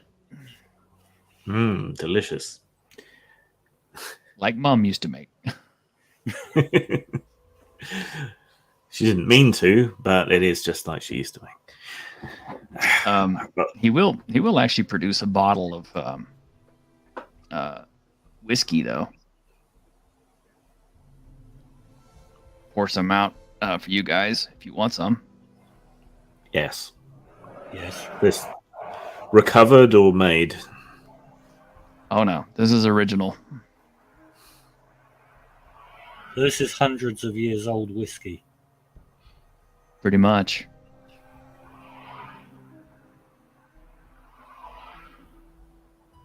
Yeah, I'm down for drinking that. We'll look over at Frank. Frank? No, thank you.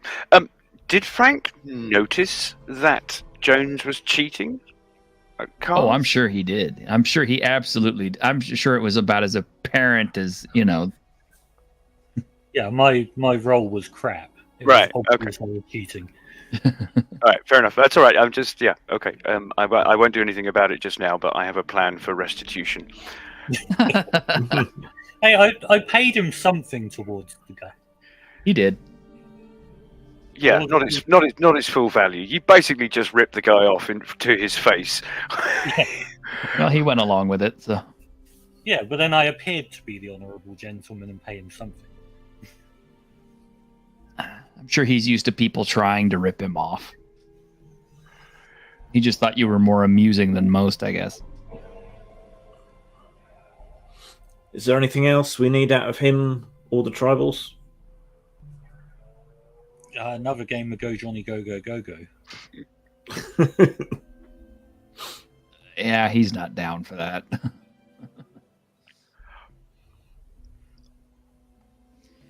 He does say that I wouldn't mind poking your furniture, but she doesn't look like she's interested.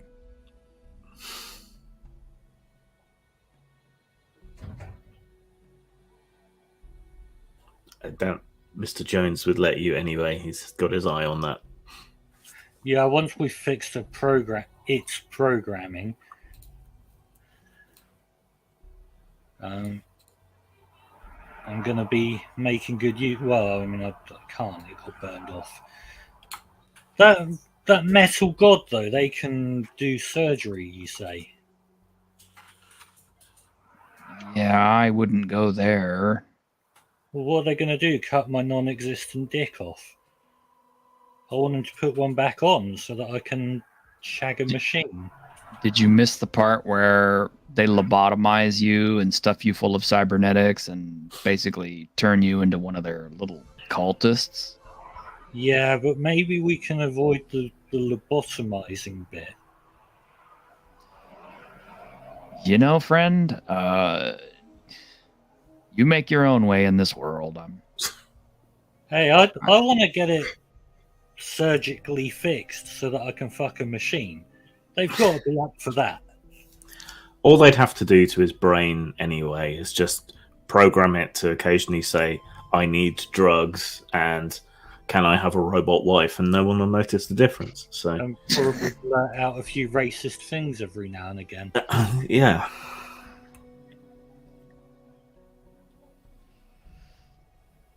Yeah. Well, the villagers have got a place for him to sleep at night. It is night. He'll toddle off to his place. After a day of bullshitting and trading, I'll play my guitar into the night for anyone who wants to listen, and then we'll get some more rest. Yeah, the villagers definitely are interested in listening to your guitar. They think it's cool. You guys mind if I sleep on the sofa? You don't want to sleep on that sofa. Why not? Well, for one thing, they don't want you to sleep on that sofa. It's the sitting area. They politely inform you. No sleep there. Sleep in bedroom. Oh, you got a spare bedroom. Cool. You got a spare woman?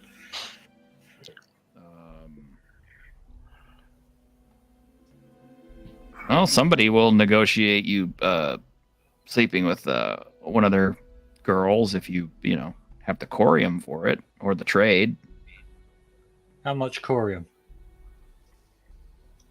50. 50. I'll give you 15. And that's the best I can do. Deal.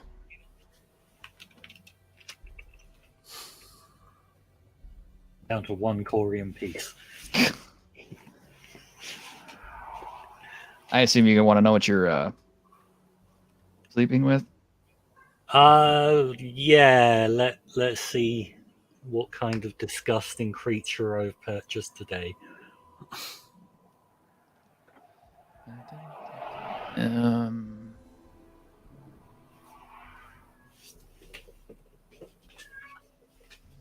this could be interesting. Do you love it when the DM says that? This could be interesting. She doesn't have crabs, she is a crab. Hell.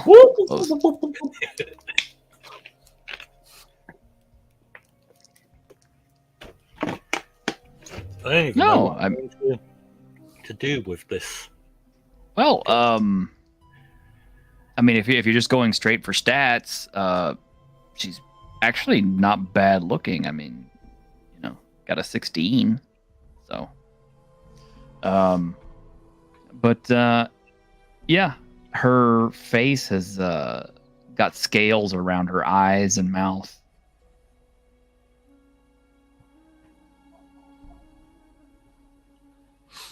Well, that's okay. I mean, the crispiness of my skin's probably kind of scaly all over. Oh boy. Well, all right then. Get your nice roll in the hay. I'll go and give her a disappointing night with my crispy stump. I'm sure Frank tries to plug his ears so he doesn't have to hear. Well, Frank will seemingly in high dudgeon during the negotiation phase before they get to the actual business at hand, so to speak. He will make a great show of flouncing off, where he's going to go and find the trader and apologize profusely for Dr. Jones, but in this world it seems that we cannot choose our companions. But if I might offer you a small, some small recompense, and I will show him on the map where the pawn shop is, and inform him that it is currently not being supervised by any large fire-breathing mammal. Oh, appreciate that. Thanks, friend. Not at all. anything I can do for you?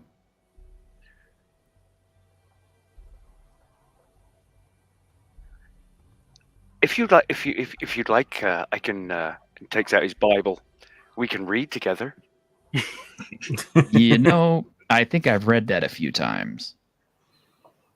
It's a really neat mythology. Boggling slightly at mythology, but keeping himself under control. Do you have a favorite passage? I kind of like that one in Leviticus. Oh, the laws, the old covenant. Yes, that's some of my favorite too. Okay, yeah. No need to play it out, but yes, I will basically sit and have a kind of impromptu Bible instruction. And he, as is always the case, he's completely oblivious to how bored and indulgent people are of him at moments like this.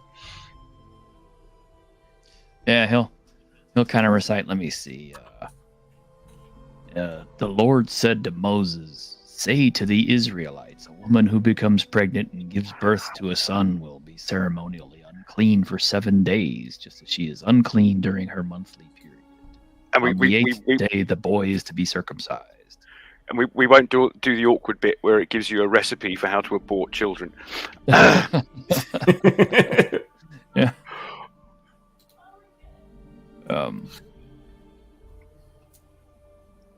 First, get pregnant. Yep.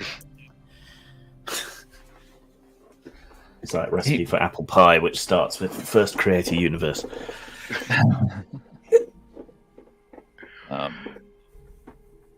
Hang on, I'm trying to find something real quick. I need to set up something to where I can get to some of the stuff a little bit quicker. But he will hand 2 you. hours. He will hand you a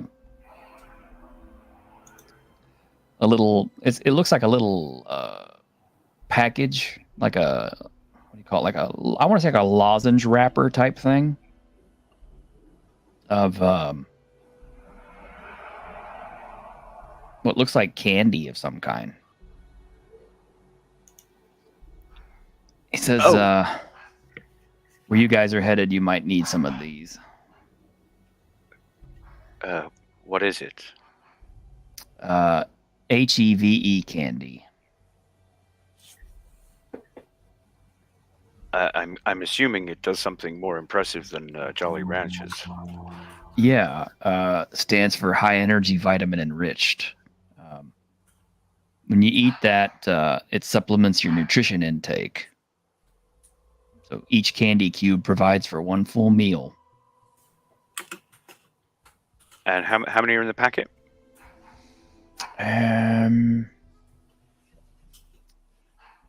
Yeah, they put the thing in a separate spot. It's like kind of like a little thing of Halls or something. It's like basically like 8. Yep. In a little package. Okay. All right, got it. Well, you understand that it's we who owe you a debt after Dr. Jones's exhibition. There's really no need. No, he's not the only asshole I've ever run into out in the wasteland. Most of the time I just shoot them, but he was more amusing than most. And you seem like good folks.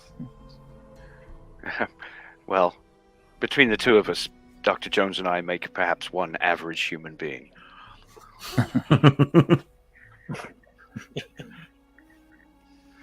Good look out there, Reverend. You too, sir. You too. He'll retire to his bunk.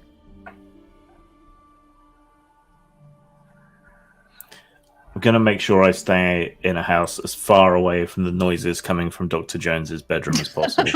It's mostly going to be like, ow, ow. Yeah. I've got a burned stump there. Animal noises. The skin doesn't peel that way anymore. No, just yeah. Let's just pick that part off and just suck around it. No, that's not a pube. That's a bit Actually, of my foreskin. that might be a pube. It's Crispy. Just think of pork rinds. Mr. Porkies. Jesus. Okay, do you guys want to break? Yes. Okay. Leaving that image lingering in everyone's mind. Oh God, yes. Yes. Ew. All right then. We'll take 10 then. So just mute yourselves, and I'll take you off screen, and we'll put you back on in 10. Right.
All right, guys. We all back?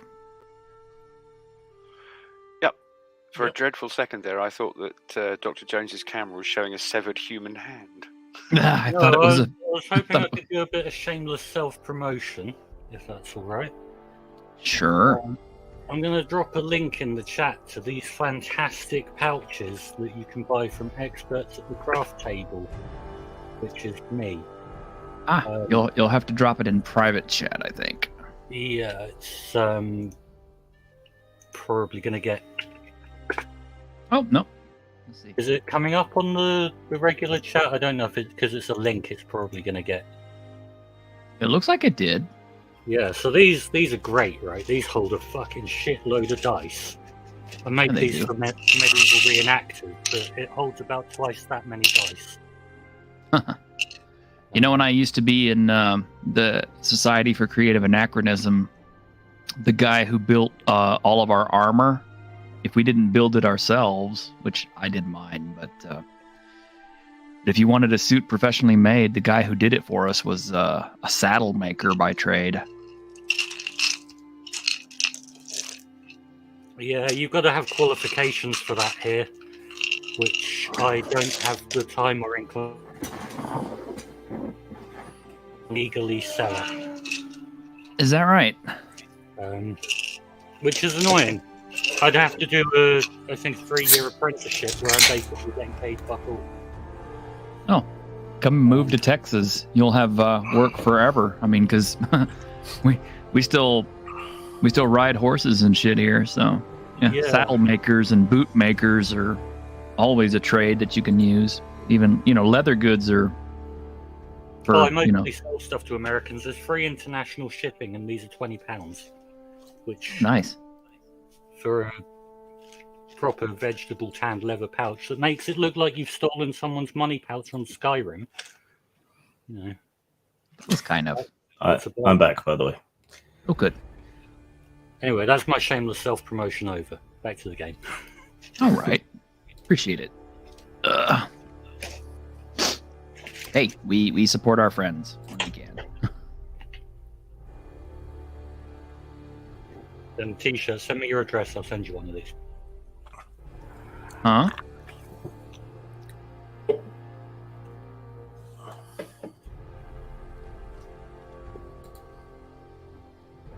Grim, I think I've got your address. If I don't, I think so. DM me on. And I'm sorry, due to place Frank, I do not know your actual name because I'm shite with names. That's all right. If you need to get Grim can put us in touch. He's got my email.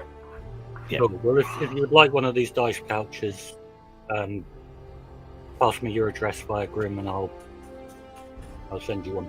That's very kind. Thank you.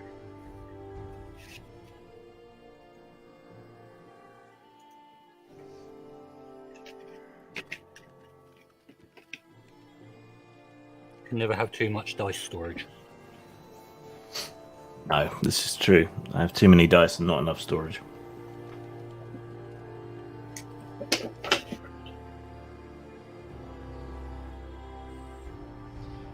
All right. You guys spend the night in the village with no difficulties, I figure.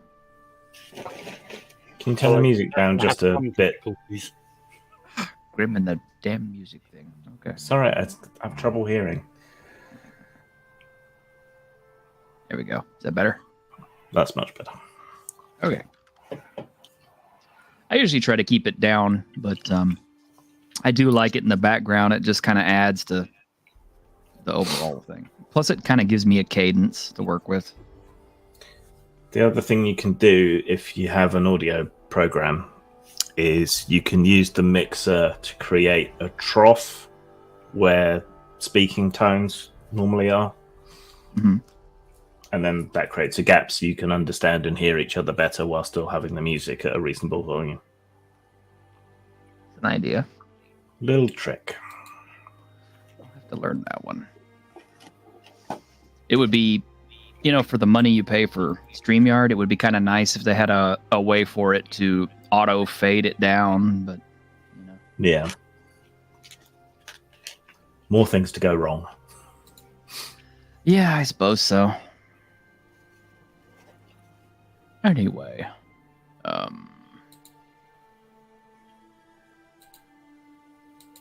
right. So, what are you doing the next day?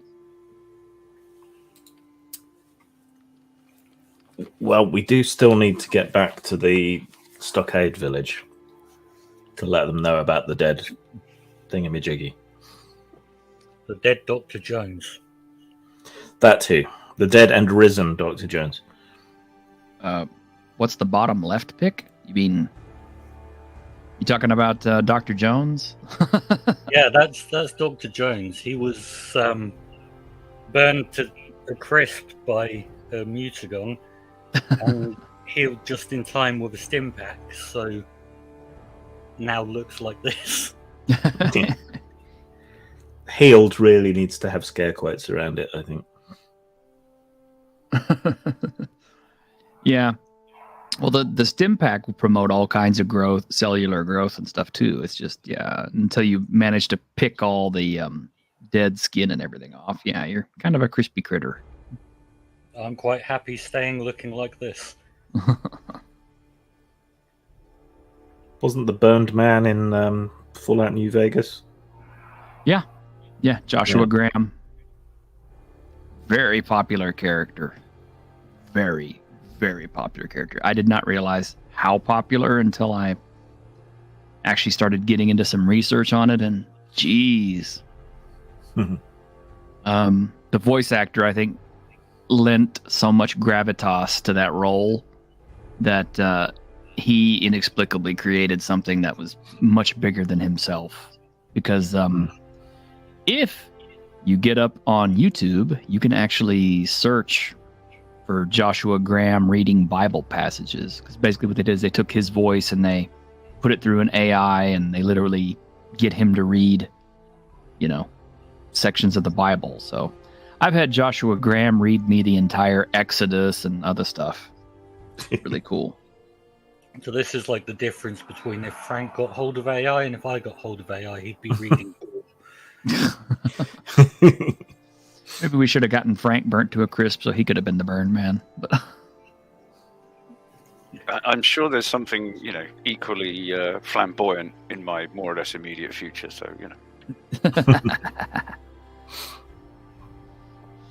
all right. Well, what are y'all doing today? Taking the directions we've gathered and double checking with the local tribe, then heading back to the stockade. Okay. So making your way back to the stockade. I'll give you a freebie on that one. We'll say you make it there after a day of hard travel. And arriving back at the stockade, everybody's pleased to see you, although they're kind of horrified at Dr. Jones's new appearance. And they're all definitely looking at your new acquisition. Yeah. So I'll be presenting the extra 45s that I picked up for them to the guy who fixes up guns and call everyone around once we get there. And show them the trophies we took from the mutagon. And tell them the story of how I died so that they may live. Well, okay, that's going to send some mixed signals. This was clearly ordained by what's the name of the Mormon guy? Which Holy one? Joe Smith. Yeah, there's Joseph Smith. well, there if was- you mean the angels, Moroni is the chief angel. yeah. This is clearly the will of Moroni brought me back. Gosh,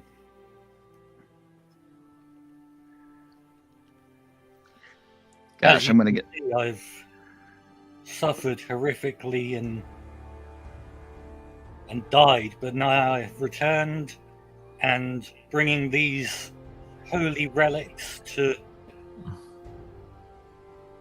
be placed in the care of this town and hand over the the 45s I picked up for them.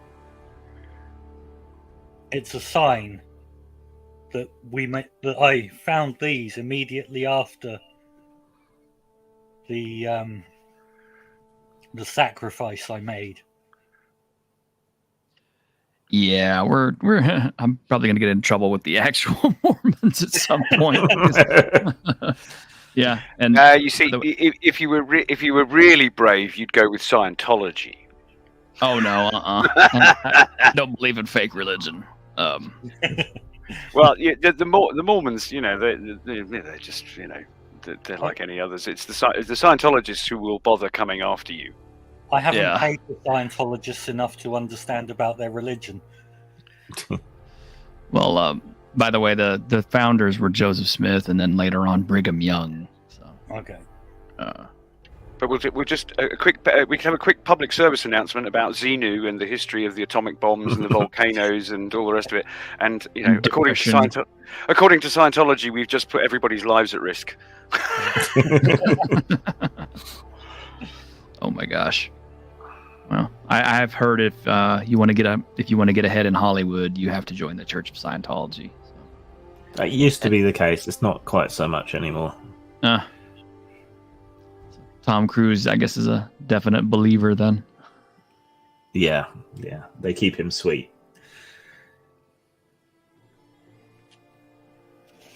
Yeah.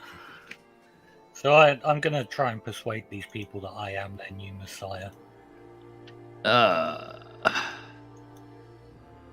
Yeah, they'll kind of look at you like, has he been smoking something?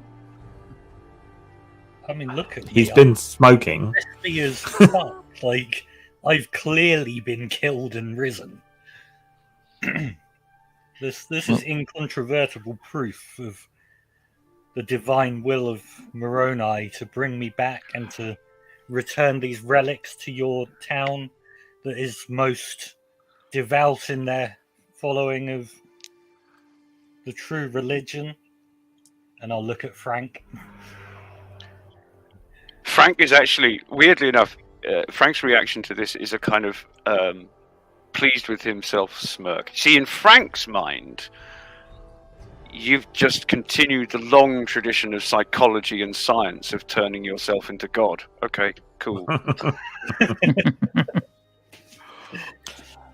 So all that aside, there was mention of a reward. They actually seem more interested in Nova than Dr. Jones because they're like poking and prodding at her and looking at her skin and stuff. Another divine sign from Moroni.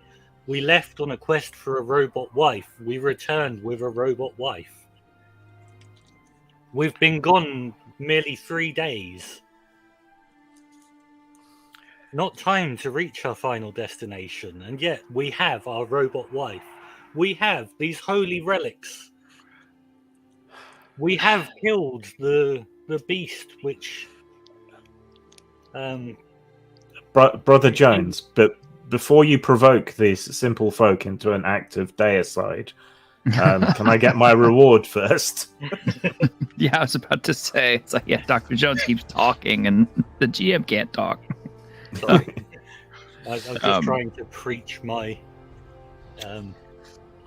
Yeah, they seem singularly unimpressed with Dr. Jones' sacrifice.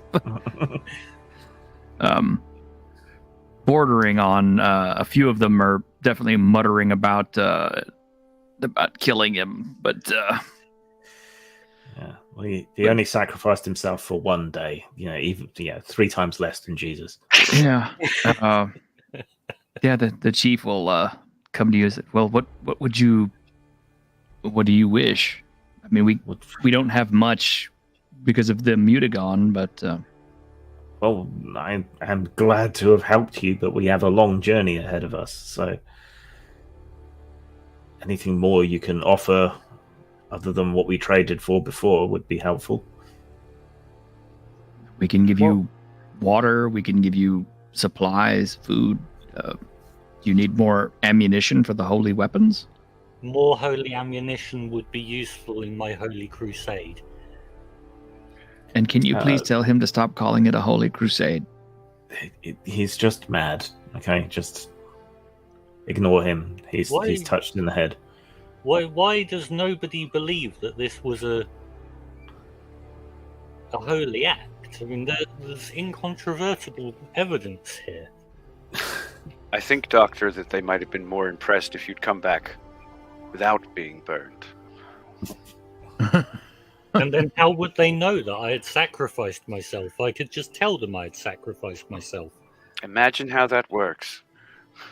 Imagine a picture of Will Smith doing the look here thing and at the mutagon. Consider the following. Do I remember rightly that there was actually a man with a little cottage industry of manufacturing cartridges here? Yeah, Do you remember that? the guy who makes 45 bullets. Yeah, so maybe we can find some ammunition for Den's Giant Gasul. huge, penis substitute. Yeah, Yeah, if you show him the Gasul, he'll take a look at it. Don't suppose you could make a bandolier, could you, as well? Oh, you won't hold bullets in? Sure. Yeah. I mean, he'll actually fish an old one out. It's made of nylon and synthetics, so it's not like that cool Western bandolier type thing. But yeah, and he even manages to procure a box of 50 caliber shells for it. see, if only we knew somebody who was able to provision handsome homemade leather goods. That would be useful. Wouldn't it, though? So yeah, he basically presents you with a synthetic bandolier of 20 50 caliber shells for your Gasul. Oh, Is that the right caliber? Yeah, it's a 50 caliber Gasul. do you think you could spare 145 rounds? Yes, we could spare 145 rounds. Awesome. That gives me 200 rounds to shoot at the walls and floor.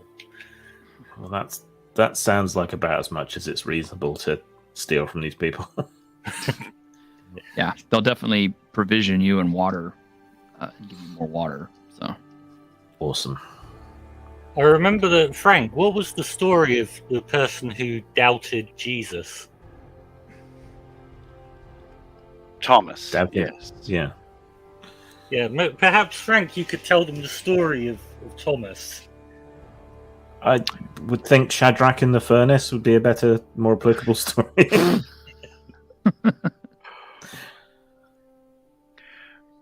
Blessed are those who have not seen and yet they believe, I think is how the passage ends, Doctor.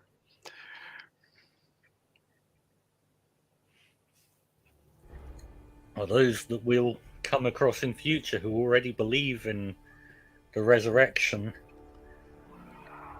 and then will meet me? Yes, and I suspect the latter will be a cure for the former. Tell you what, T-shirt, I'm gonna do Dr. Jones a favor in hopes of helping him mellow out a little bit. So we're going to be stuck here for the night, right? Yep, for sure. I will compose a song about our glorious victory over the mutagon, and make sure that there's a good verse or two about the Doctor's burninated death and resurrection at the hands of Trogdor.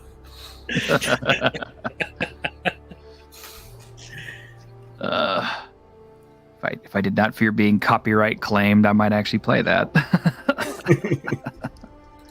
I think you've now added to the religion that's going to be started around this. I'm sure something will horribly kill you before your religion can get too far, but that's always a way to think of. Trogdor was a man. I think He was a dragon. He was a dragon man. With beefy arms. beefy arms. So I just can't get, some random tune from Spinal Tap out of my head. Which one? Working on a sex farm, getting out Oh, my pitchfork, poking your hay. Poking yo hey. I always liked Break Like the Wind, but I actually own that album.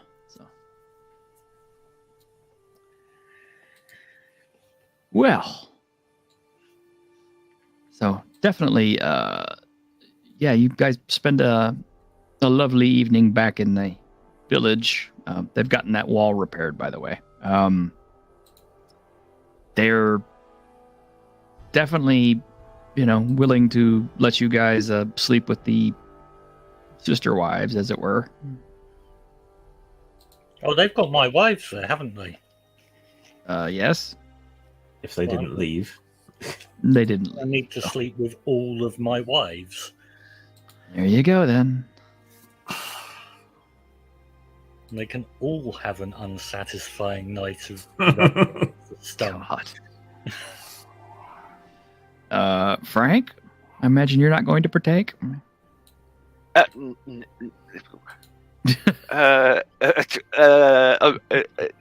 No. He faltered for a minute there. No, only for comic effect, unfortunately. Oh. After a few wives, I'll probably offer one to Frank. Floppy seconds. Frank has barred his door. So we don't want one careful owner. It's not sloppy seconds, it's flaky seconds. Crusty seconds. Oh, well, in that case. Sounds much better, right? Dead? Gonna start calling Dr. Jones Ginsters because he's got a flaky crust. I will not partake because being around these two, I find myself being driven to be the moral one to compensate. Frank is actually pretty moral. So. Yeah, I just don't agree with his morals. Yeah. Morals are subjective. Dr. Jones is totally moral in a way. Quod erat demonstrandum. Yeah, definitely the three of you guys are being they're treating Nova like she's a object or furniture or something. I mean, it's like they're asking the three of you if they can take her to bed. So no, she's no, she's to the bedroom with me. Even if her programming's fucked and she won't do anything, she's coming in my bedroom with my wives. No, she's not. So she belongs to the group. She's going to come with me, and I'll wink, saying like nothing's going to happen. Don't worry, and just as an excuse to get her away from all the prying Mormons. Yeah, she's in there pretty quick. Yeah. Moral is kind of a moral, I guess. Yeah, indeed. Oh my gosh. I think he has quite Randian ethics, which is to say none at all. Yeah. Yeah, she'll definitely thank you. She's like, "Oh, my hero, thank you." Don't make it awkward. Yeah. Save me from being gang raped by the villagers. Yeah, cuddle with a struggle adds spice. Yeah. It wouldn't be rape if we reprogrammed her to want it. Is that how Not that in works? room. I'm not sure that's how that works. I don't think that's how that works. Okay, then. Well, after this utterly horrible humanity persists, what are y'all doing the next day? Plotting our route. So from here, where is the next best place on the way to No. Yeah, there's a kind of a road. I mean, you're basically like, if you're not following old highways that are like glassed or dusted over, there's semi-established trails The easiest thing to do is always to follow the telephone poles that are still standing. What about old rail lines? Those two. Because they'll be in cuttings some places, I would expect, which is good for shelter. Means you can't be seen from quite so far away. Yeah. A lot of the rail lines, in some places, track has actually been lifted out. But the cuttings would still be there. Mm-hmm. In terms of ease of following in the landscape, major pylons. Yeah. True. Pylons. Yeah. Well, we'll figure it out between us. And since Nova, despite her terrible previous attempt, is still the best one at navigating, I guess we let her pick the route. Okay. If she gets us lost again, we reprogram her. Are you a computer programmer? Just to fix the navigation. Because I'm not a computer programmer. I can reprogram people's brains. I mean, can't be that different. It's... Yeah, but can you set a video recorder? Oh, no. Well, I used to be able to do that. Well, showing your age there, Grim. I know. I liked it when they brought in the barcodes you could scan, so it would automatically program it. I don't remember those, but Yeah, I don't remember those. That sounds like a posh people thing. all right. Yeah. All right. So making your way on the trail, hopefully following her good instructions. You hope. Hopefully. We do have more information about the landscape and directions and stuff now, so hopefully that'll help her. All right.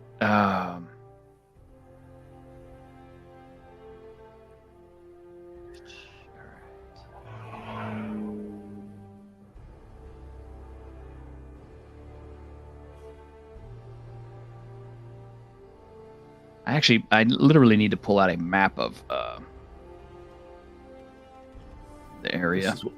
This is what Google Maps is good for. Yep. Because it always helps me figure out. I mean, I have to kind of like superimpose. You say that, though. I once ran a game of Delta Green set in the kind of biotech part of Boston. Mhm. And I stupidly said to the players, "Oh, here's a kind of Google map." And at some point, one of the players asked me a question, and I just kind of sort of from memory sort of said, "Oh, it's about X miles away," and like literally, a player immediately said, "Bollocks! Look at the map; Yeah. it's here." Oh, okay. Immersion well and truly broken. Well done. Yeah. Well, I mean, the nice thing is if you set Google Maps to a specific point of origin, you can actually ask it, by walking, how far is it, and all this sort of stuff. So, and it gives me an idea where to go and what's there. But first, I have to figure out where we're at.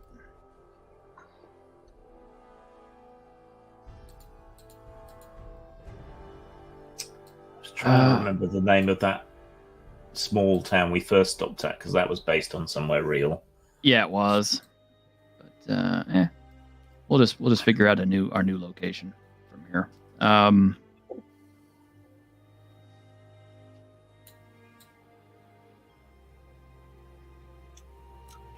Before we leave, could I see if any of the Mormons have any spare Mormon Bibles? Yeah, they've got spare ones. Because I need to spread the good word. Yeah, I mean, they've seemed puzzled. They're like, "You're not one of us." Asterix, word may not be as good as advertised. I mean, I'm mostly just doing it to try and wind Frank up, so... Success! Mormon Bible is perfect. Telling everyone I'm the Messiah. I don't expect them to believe me, but it would be nice if some of them do, because then Frank would get even more annoyed. Well, you guys will. You're basically traveling along what used to be called the loneliest road in America, which was U.S. Route 50.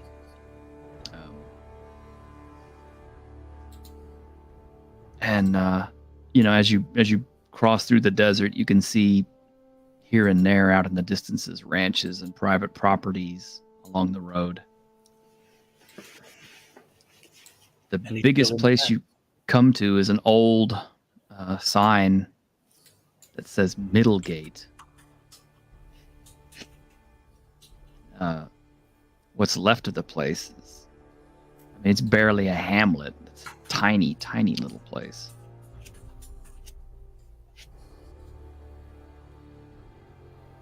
How late is it getting? Quite late. We should probably see if we can find a bed for the night, and maybe some women. Not having a dick hasn't slowed you down at all, has it? I've got some of a dick. It's enough. Turns out. Well, it's incredibly sensitive at the moment. That probably helps compensate a little. Well, if this is where we've got to stay and figure out what we're doing, then it is what it is. Well, Middlegate wasn't a big place before the nuclear war. It was a hamlet, so it's not really big now either. There's just not much here. I thought Americans called everything a city, even tiny places. Not when there's only 17 people living there. In modern day. Now, what you basically find is a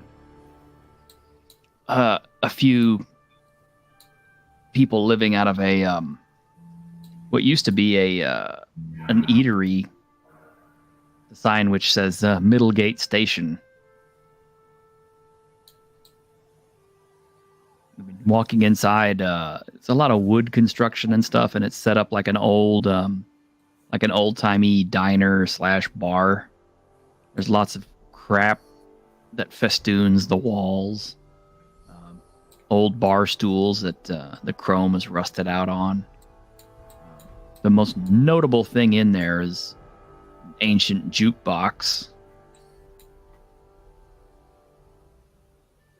But pretty much the place has been converted into a place to live. There are about 5 people living there. Jesus Christ. I just zoomed into Street View on this place. It already looks post-apocalyptic. That's what I'm trying to say, yeah. Yeah, and that's modern day. So you can imagine what it looks like after the bomb.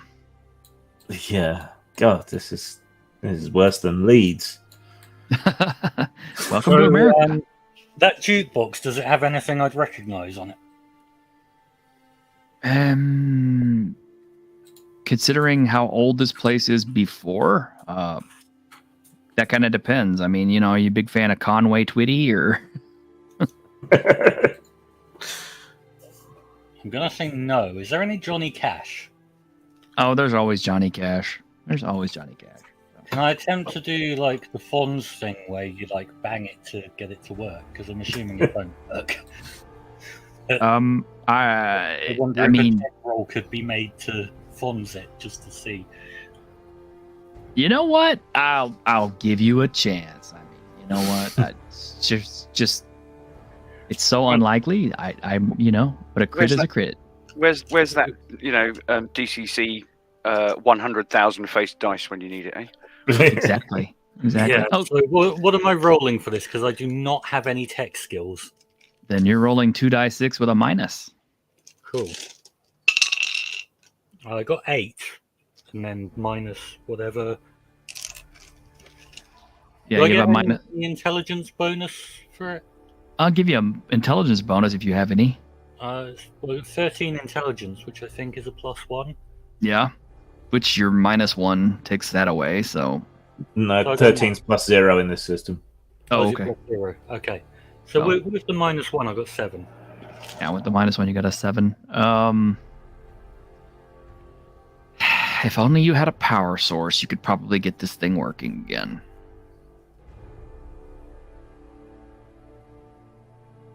Would a 7 at least like jog the Johnny Cash record into place? I'll give you that. Yeah, I don't have a power source. So. I've got laser pistol energy clips, but I don't. They'll be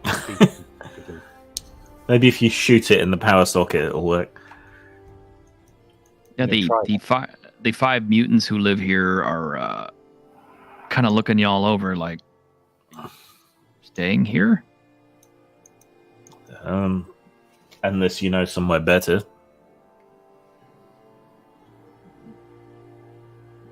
Buildings outside some places, but this is the best place to stay. Don't worry, we won't cause you too much trouble. I was going to say any trouble, but then I remembered who I was traveling with. And they look at the burned guy, and they're just kind of like, "You sure?" Have you heard the good word of? And now I look at the cover of the Book of Mormon. The Book of Mormon. Well, they'll kind of look at you strangely, like he talks funny. Well, yeah, the burns kind of singed his vocal cords. I'll just start reciting passages from it, like picking a random page and reciting it. You probably have one that'll sit there and listen just because they're curious, but the rest of them seem to be kind of busy trying to survive. I mean, they've gone out hunting to go get something. They do seem to be remarkably welcoming, considering the fact that, it's like 5 armed people just walked into their little hamlet, and that, and seeing Grimm's big ass, like fuck off shiny revolver, probably. Yes. We can pay. You can So there were pay? 5. You said there were 5 of them. Is that right? 5? Yeah. Yeah. Give each one of them one of the meals in a cough sweet. The what? The high vitamin candy. Yes. Oh, Yeah. HEVE candy? Yeah. You're gonna give up a valuable resource like that to them? Yep.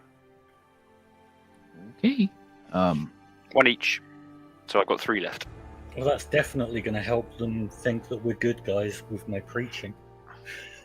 I don't know about your preaching making them feel like you're a good guy, but No, thanks giving them meals while I preach at them. That's perfect. Thanks. Oh, there you go. Which song were you trying to play, Jones? Fuck, I don't even know any Johnny Cash. What's that I 9 give Inch Nails one he did? Hurt. Yeah. Okay. Well, I'll play that for him and the mutants. Oh, that's gonna make everybody cry. Good. Waste your precious bodily fluids. Yeah. I always preferred when the man comes around. Asks the salient question, Doctor. Will you go down into the potter's ground? You what? Johnny Cash, I think it's a cover, actually, isn't it? What? Well- Sorry, go ahead. As I say, I'll follow that up with Folsom Prison Blues because we're off to Reno, so it makes sense.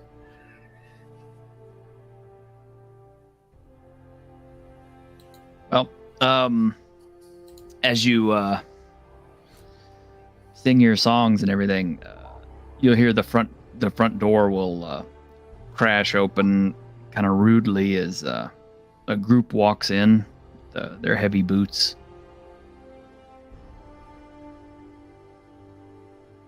What do they look like? Trouble? Oh yeah, if trouble had a look, these guys are wearing it. Or perhaps they would like to hear from the Book of Mormon. These guys are carrying katanas. Gasp! More ninjas. Yeah.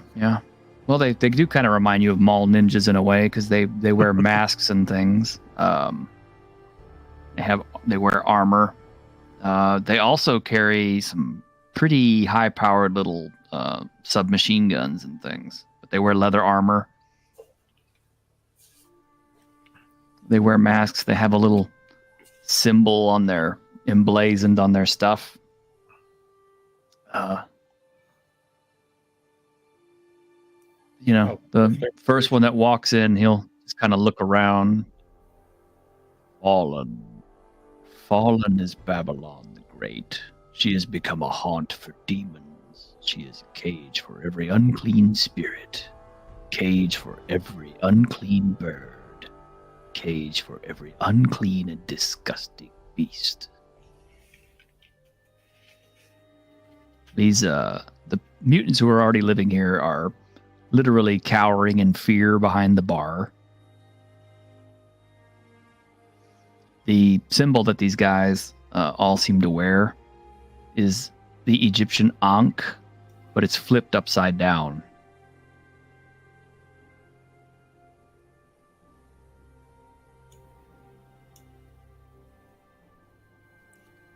Looking for somewhere to rest?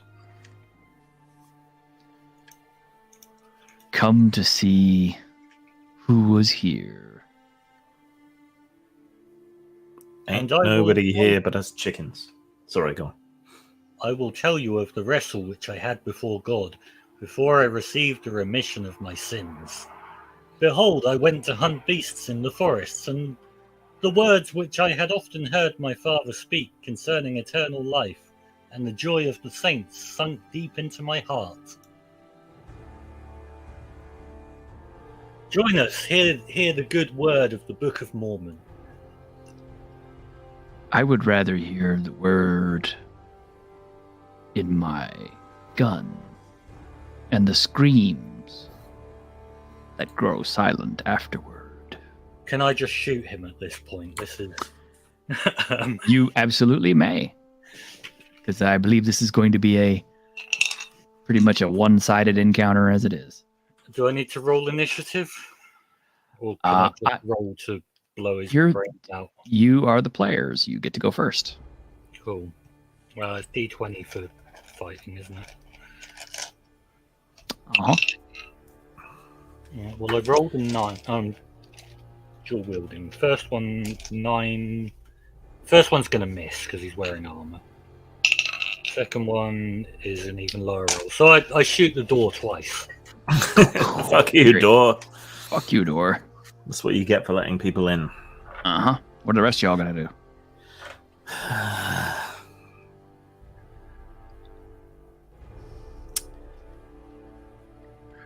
Sigh. Drop the guitar.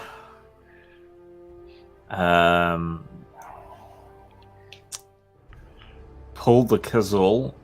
Hold it very tight in both hands. Lean into it and fire. Conscientious of the kick. Yeah.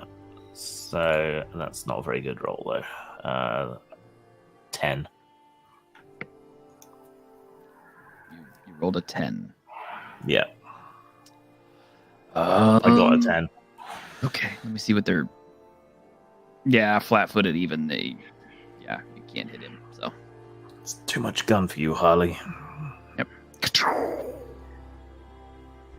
Big bada boom. Yep, it's loud.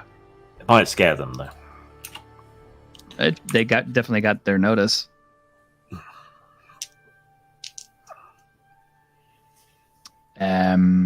Padre?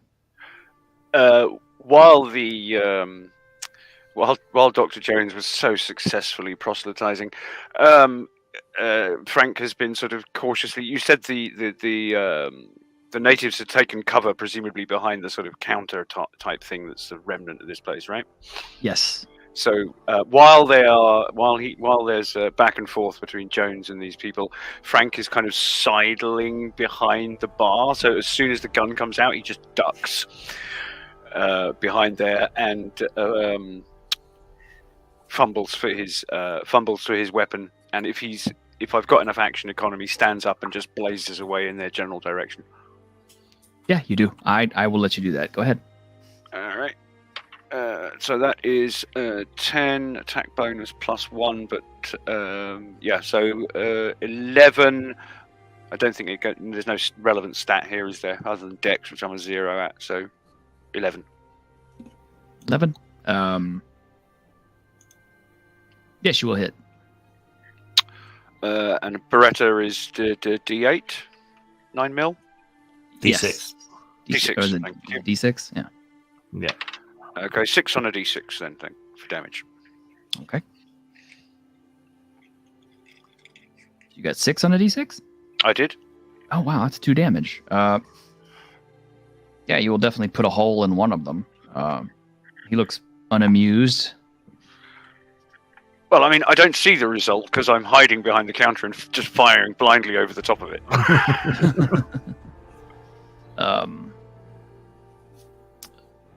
What the hell did you give Nova to use? She took a pair of 45s. She took a pair of 45s? Okay. I think so. She definitely took 2 pistols. Okay. She's a 10 holy warrior. 45s. And she's carrying the bow and arrows at the moment as well. Okay. Bow and arrow, not really useful in a small area like this, but Tell it to Legolas. Mr. 45 says 8. 9. What does that mean for her? Yeah, she'll hit the same guy a couple of times. And I gotta pull up 45 damage real quick. Nobody likes a kill-stealing NPC. Nobody does, but considering nobody's really hit the NPCs. This is true. Wait, how much damage is a 45? 45s are 2d6.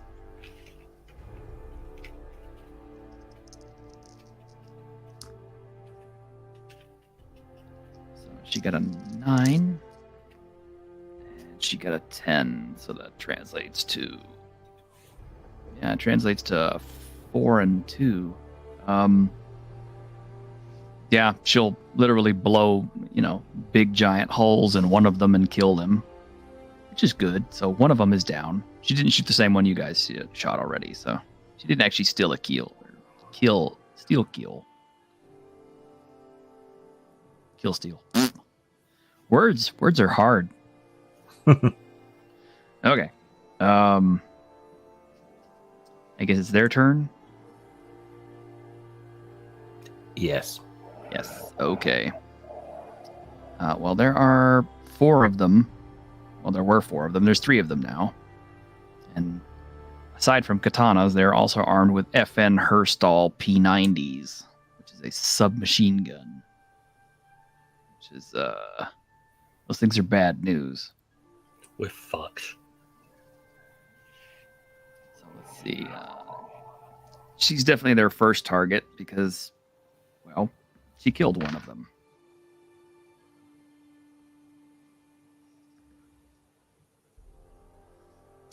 She will eat bullets.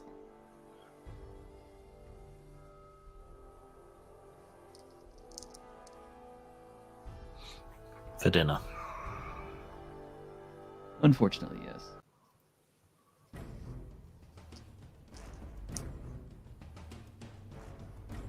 Music changed. We're in trouble now. Yep. If they take her out, then with enough lucky tech rolls, I could bring her back and actually have her as a wife. Yeah. Okay. Yeah, she took quite a few hits. She won't go down, but that hurt.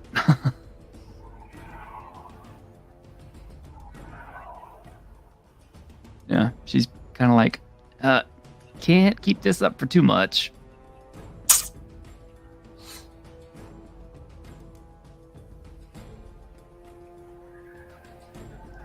back to the characters. Shoot wildly with my two 45s. Lost my d20 though. Right, so first one will hit because I rolled a 17 before any modifiers. Yeah, that'll hit all day long. So that one does 5 damage, assuming there's no modifiers on that. No, there's no modifiers. So Okay, so 5 damage. One on the dam- first one. 1 damage. Second one misses. Den. I blast one with Doomcock. Okay. This time I get a 13 plus nothing, so 13. Oh, hang on, no, attack bonus 14. Okay, so roll 2d8. Yay, I hit something. It's 11 total, so that's 4 points of damage. Ugh.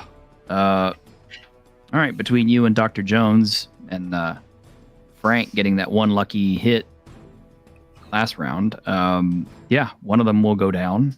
So there's only 2 left. Boom. Yep. Frank? Okay, now Frank, I should have mentioned this last time. In fact, I did mention it, but then I sort of slightly cheated by not giving myself, or you not giving me, a penalty, since I am literally firing blindly, poking the gun up above the bar, bang, bang.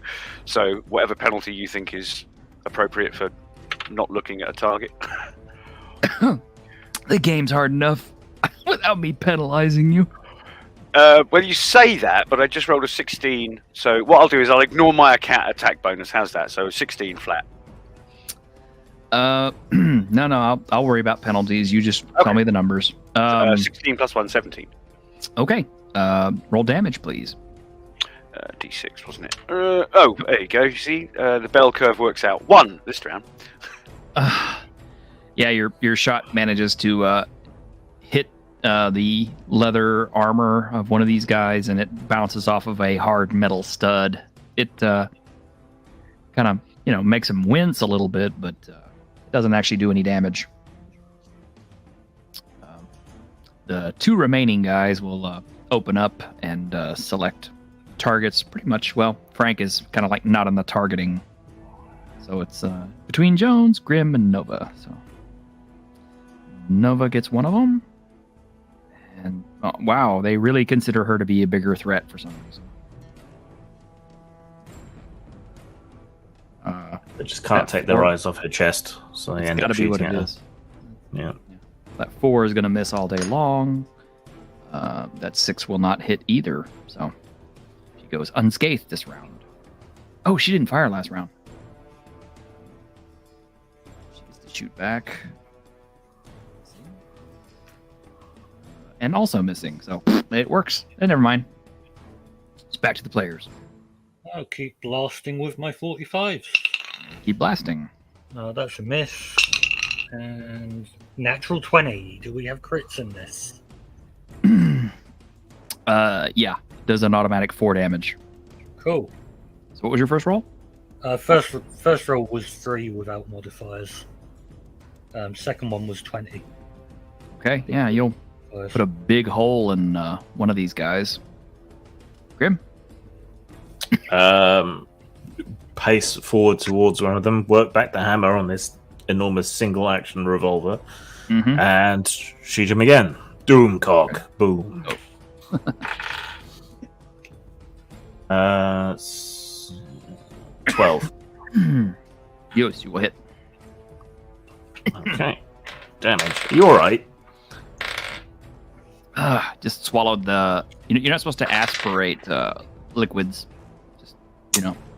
pro tip. That's another 4 points of damage. Another 4 points? Yep. Wow. To the same one that Jones shot?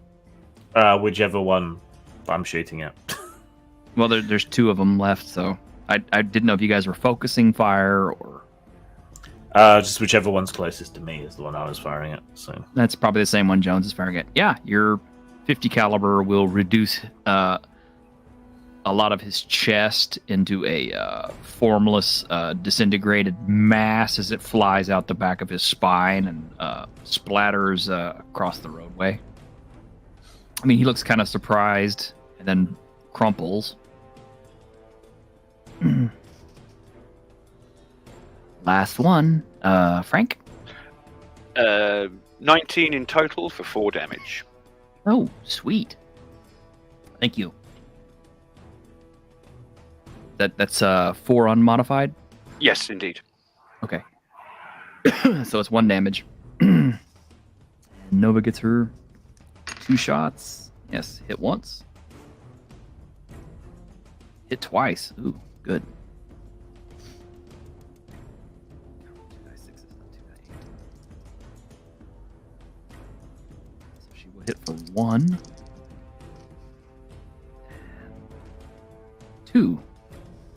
So 3 points. This last guy is still standing. He gets his shots off. These guys are pretty committed to murder. Once again, yes, he's decided that Nova is the most dangerous threat, despite the biker with the huge hand cannon turning his friend into paste earlier.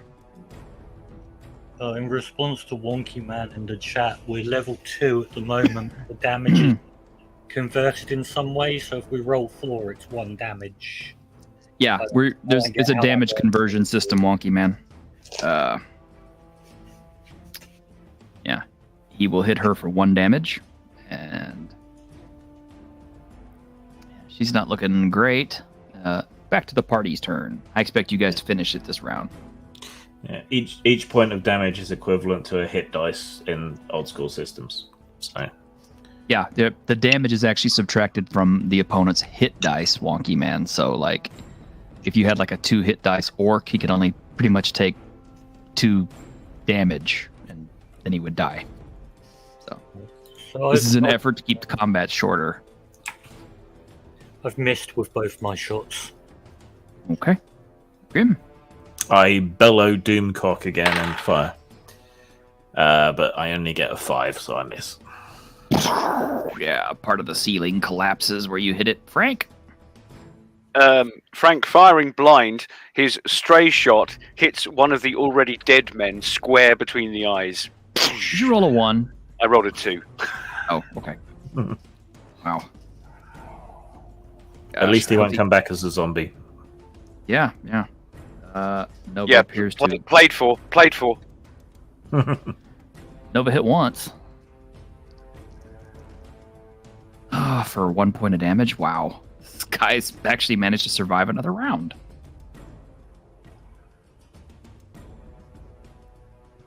And he's... Yeah, they're hell-bent on killing her for some reason. Yeah, he'll shoot her again. Damn. That's a 4-pointer. Oh, no, that's a 2-pointer. So,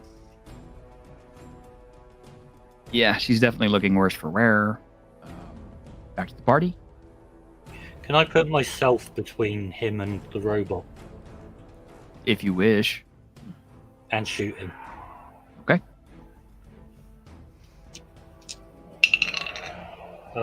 Well, 19 unmodified will hit. Yes, it will. And another 19 unmodified will hit, so it's 46 damage in total. Nice. Fuck this guy. Huh.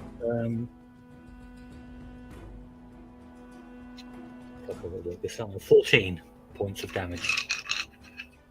That's unmodified? Yeah. Yeah, you'll blow him away. Nice job. And the only person who got hurt was the NPC. Okay. I gingerly holster the giant hand cannon and start massaging my wrists. Probably want Nova, you okay? You probably want to eject the spent shell casings first. I'll do that in a minute. Yeah, she's well, any pretense that she was a human is probably pretty much gone as the giant tears in her skin, where the bullets stitched her up, definitely show her electronic insides. So I'm going to loot those bodies and start handing out weapons to the mutants that weren't fighting. Yeah, she's I'm going to go sit down for a minute. Can you self-repair? I think so. But Do you that need any hurt. help? I'll manage. Just maybe try not to get me shot up anymore. Hey, I stood in the way and then blew That- their brains out. Yeah, I appreciate that. Thanks. I have a first aid kit. Will that be of any use to you? Maybe for No, fixing the skin parts? no. Thanks, though. I'm going to leave that with the mutants because it's no use to us either.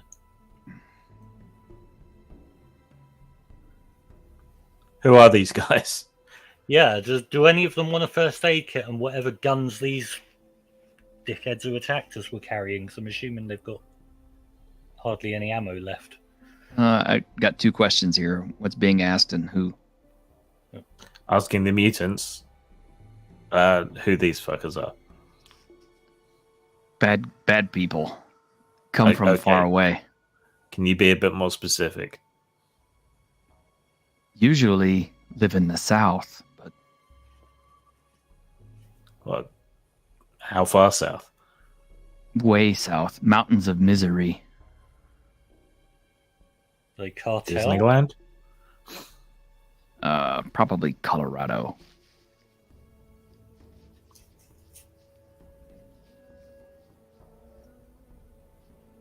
Besides Why- the guns and the katanas, do they have anything interesting on them? Well, let's see. Yeah, the word that these mutants call these people is entrepists.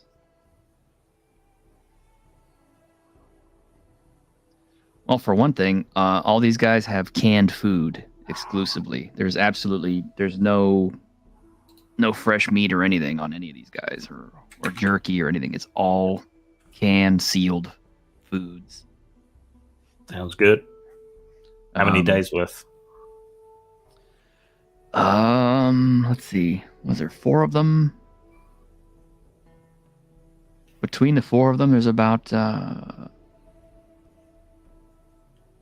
3 days worth of food on each of them. So, all told, about maybe 15 cans of food. Nice. Can we get their weapons to the mutants so that they can at least protect themselves next time? You really want to? Like I said, these guys were all packing FN Herstal P90 submachine guns. We've got AK-47s and 45s, so we should be all right. It's just extra weight. You have an AK-47, which nobody is using. I thought we were all given one, weren't we? I was given a rifle of some kind. Yeah, I thought we all got one. Oh, did y'all get one? Okay. We got a rifle. That's my bad then.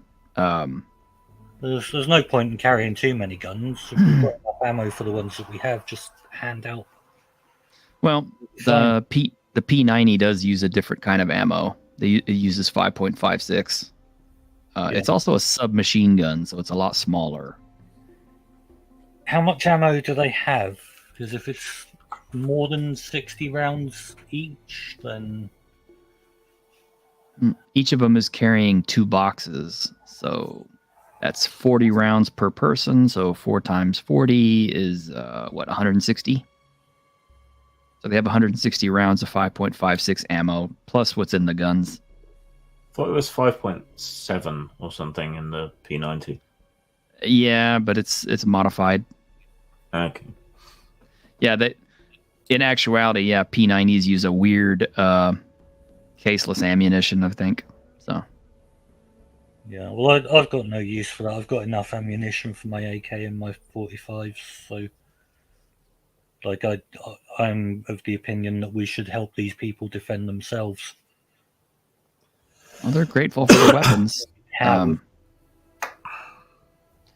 Yeah. Like I mean, I might be an asshole, but my job is to help people in a way. And take this gun. Don't be such a pussy. Shoot them. Yeah, they Well, all wear leather. They all wear leather armor. They all carry katanas. They all have 2 boxes of 5.56 ammo and FN P90s. So Are their katanas better than my katana? Yeah, they're not. These are real deal katanas. These are not, like store bought. Okay, I will hit swap. hit somebody and shatter.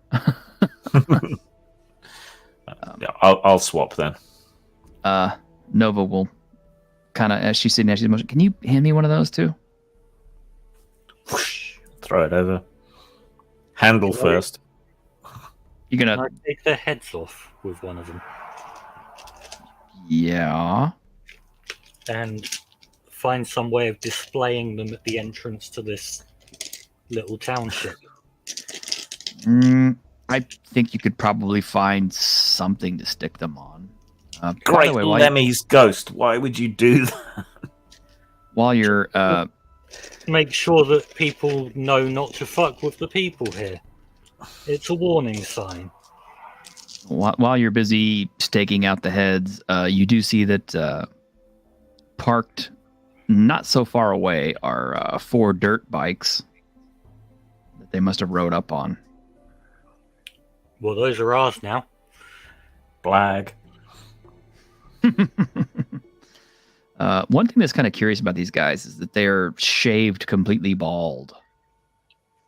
All over?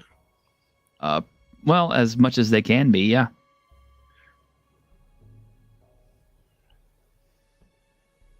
Which means they should have shaving supplies on their dirt bikes.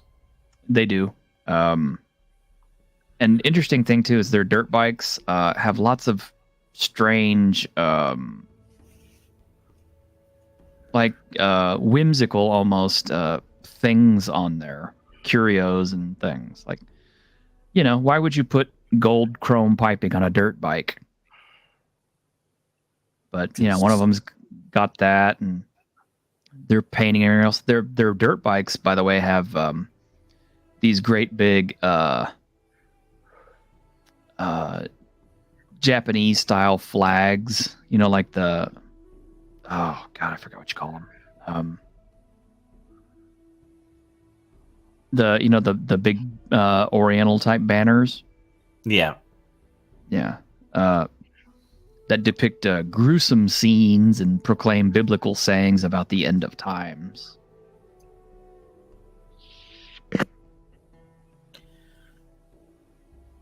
Well, take the fuel from the 4th one and spread it between the other 3.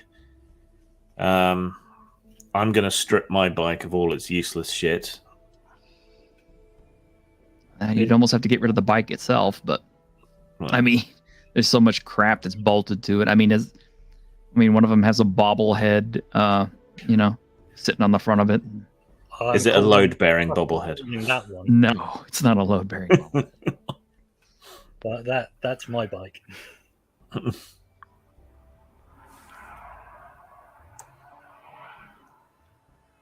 Are we making Nova walk?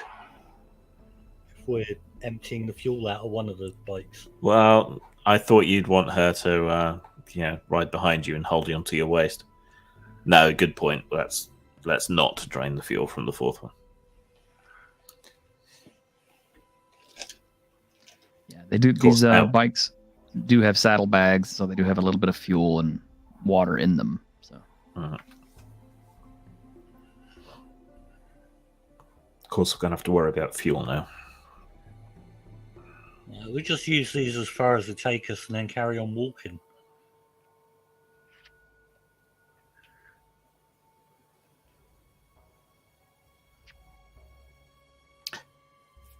Better wheel them in so that they don't get nicked overnight. Yeah, probably a good idea. Yeah. So bring them into the rest stop. folded over 10 million times. Past a certain point, folding them doesn't matter, right? Bragging rights. Yeah.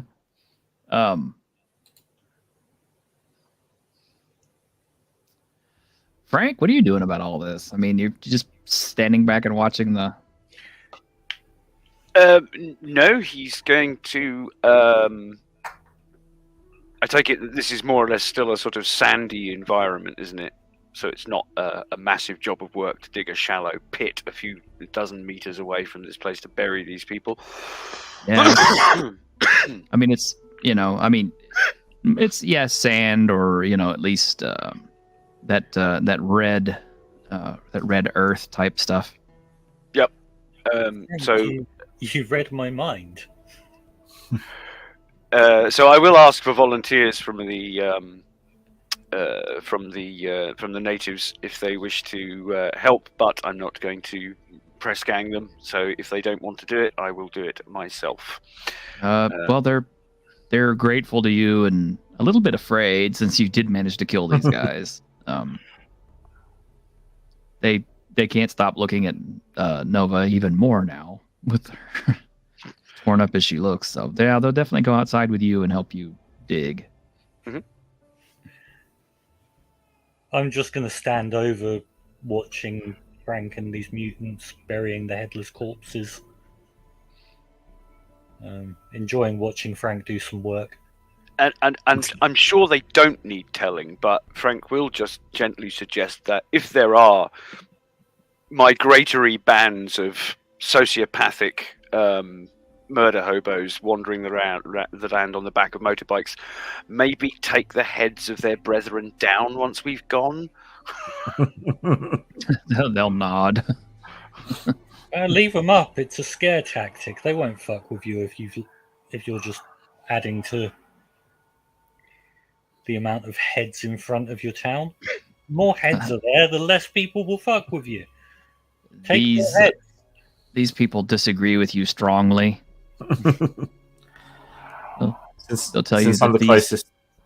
Go on. They'll tell you that these people are fanatics.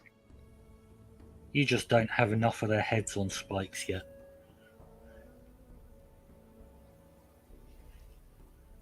One of them will tell you he'll point to the upside down Ankh. That symbol means death. Their whole purpose is to destroy everything. Well, they can start by killing themselves. They would rather destroy everything else first. One of them actually says a word that actually makes sense. Somehow through the trade pigeon is nihilists. I'm gonna go and join these guys.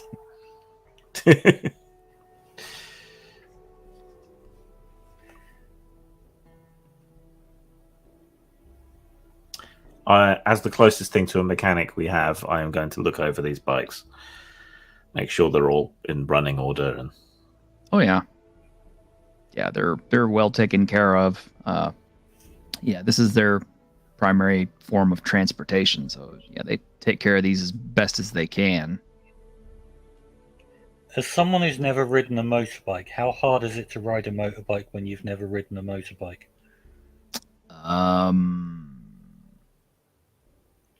Yeah, we'll just let the dice roll determine. Easier than a bicycle because of the weight, but it's hard to learn to lean for turning. Yeah. Because it feels wrong. No, Donnie, these men are nihilists. They're nothing to be afraid of.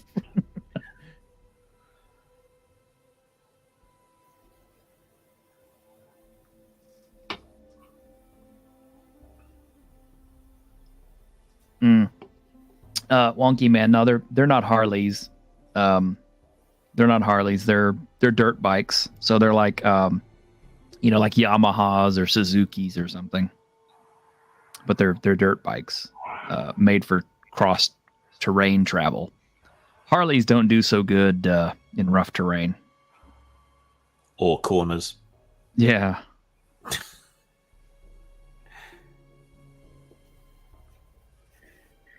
Yeah, and I suppose the good dirt bikes are.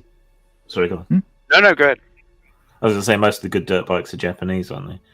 Yeah, they are. I was just going to say, I think Den has already made a start on this, but obviously we want to make these as unidentifiable as possible. I mean, I suspect there's going to be a limit to it if they've been treated with chrome and so on and so forth. But yeah, to the best we can. At least so we don't look like we've stolen these bikes from a long way away. Well, I imagine you're going to take the flags down pretty quick, but Yeah. for the banners. Could we maybe steal the clothes from these bodies and dress up as them? Kind of full of holes. I mean, To ensure a good welcome everywhere we go. Yeah. Sashimono. That's what they're called. yeah, sashimono. That's what they're called. Yeah. Well, considering that Den shot one of them with a 50 caliber pistol, there isn't any clothes on that one really to speak of so much. He has become one with his clothes. There might be enough scraps of leather left to do an alternate Lilu style outfit, but that's about it. Yeah, and everybody else got shot with 45s, so it's they're pretty holed up.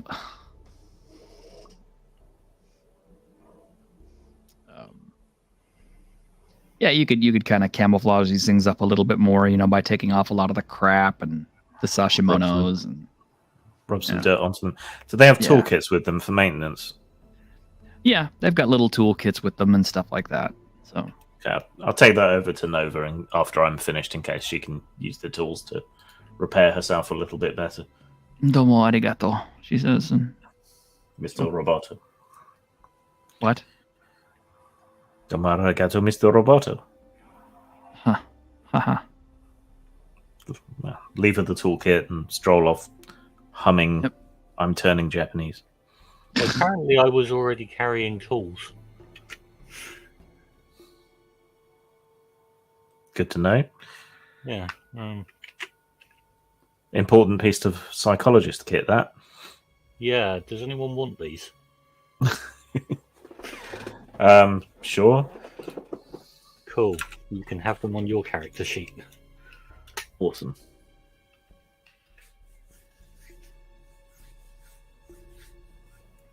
We haven't needed any of this Prussian blue as well. Or at least we don't Yet. think we've... What's the Geiger counter looking like? Here? Yeah. Not too bad.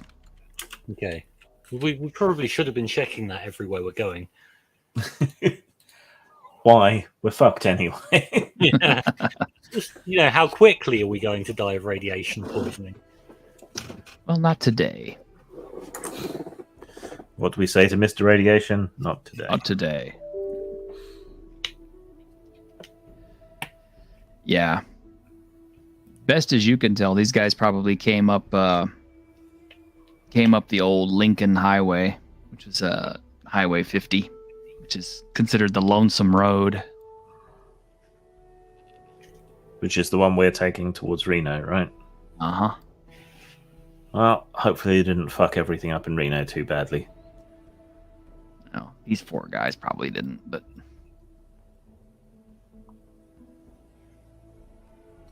Maybe there used to be more of them. It's okay. If we find more of them, we'll kill more of them. We'll stick their heads on spikes. And we'll leave a trail of them that leads directly back to us. You're remarkably maladjusted for a psychiatrist. Have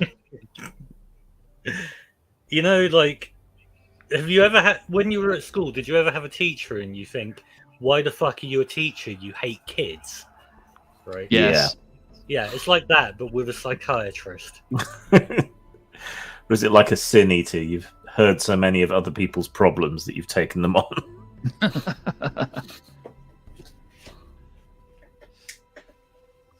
All right. I've heard so many people with such petty shit going on in their lives. And they're just like, I'm feeling a bit down, but there's not really any reason. Well, man the fuck up. Yeah. Well, if it makes you feel any better, they're all dead. That does make me feel a lot better. Yeah. Wonky Man. Yes, I have played. I have Street Fighter 6. It's okay. It's not bad. It's got some good stuff going for it. It's better than 5. I think they pretty much peaked with Super Street Fighter 2 Turbo, but It's just my opinion. That's actually the only Street Fighter I've played. Yeah, well, I mainly say that they peaked with that one because that's where they introduced Akuma, and he's pretty much my favorite character in the whole Street Fighter series. So, and I have to wait an entire year for him to show up in Street Fighter 6.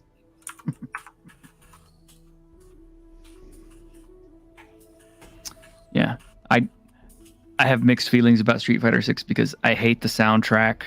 I hate the character designs of all the new characters. But I like the world tour mode. It's pretty fun. And like I said, once you learn Dalzim's moveset, it's pretty much the cheat code to win the game. Abomination AJ is listening in. Oh my gosh. Hey, Abomination AJ. When is he being released? He's being released a year later. I think he's released June of next year. The next character supposed to be released this month is Rashad. And then we're supposed to have Ed coming up at some point, and some new character I've never heard of, and Akuma is like June of next year.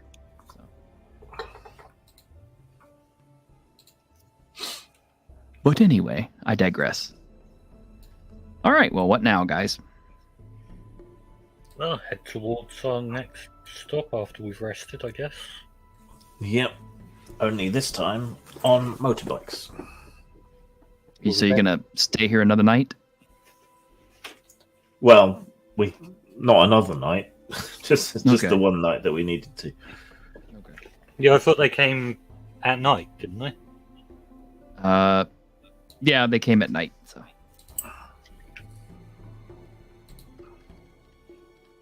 Yeah, so we'll get some rest and head off in the morning. All right. How's Nova looking by the morning? Any better? A little. She heals about the same rate you guys do, but she can use her repair skills to kind of put herself back together a little bit more. So she looks in better shape. She's mostly covered the worst of her injuries with bandages, just so that doesn't look too obvious. We do still have a set of clean coveralls she could wear, considering her clothes have probably been blown to shit. And Yeah. plus, the coveralls would cover all her wounds and exposed metal and stuff. Yeah, she'll gratefully take those. Ruby. Yeah, she's keeping the 45s, but now she's also packing a katana. So Yeah.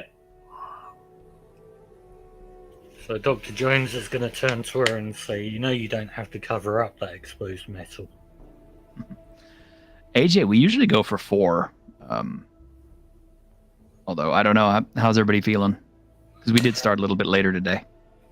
Well, if you need time to set up the next encounters, we can bring it to a halt with us riding off into the sunrise. I'm good. I can keep going. So I'm having fun. So I could keep going, but I do need to go for a piss. So, at some point, I'll need to disappear. go ahead. Go ahead. We'll kind of play around you, as it were. Cool. Frank, you okay? Yeah, I'm good. Okay. All right. All these questions. What's my main? My main is Akuma, obviously. Although, when Akuma wasn't around, it was Ryu. So I'm a Ryu main. Didn't used to be. I started out as a Blanca main. But, yeah, once I found out how to throw shoryukens and hadokens, it kind of it changed my game. So I should try and put together a martial arts RPG system at some point. if you do, employ me, because that's what I do.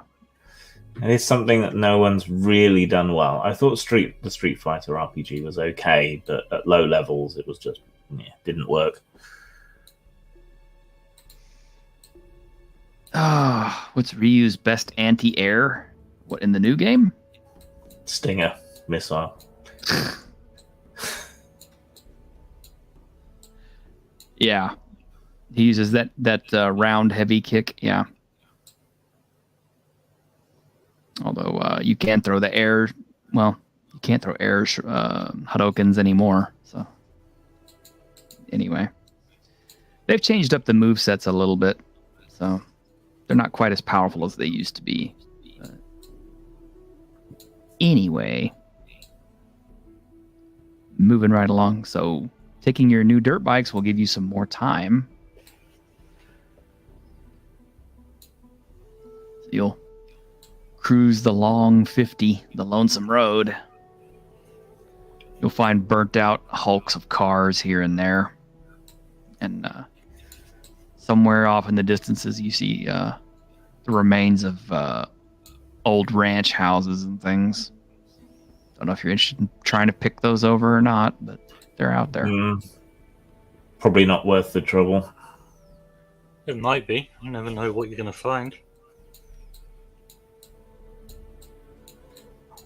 Although saying that, we do have guns, ammunition, Food, water. We're not really needing for anything at the moment. Yeah, let's just head straight towards the bigger prize of sex robots. You'll pass Fairview Peak and the Nevada Historical Marker 202. You do see a sign off to one side that says U.S. Naval Reservation. So there's obviously a military base out there somewhere. That might be more worth looking into. A naval reservation in the middle of a desert. Yeah, It's true. it's they restricted the Navy to that land after they beat them. You'll have to camp by the highway tonight.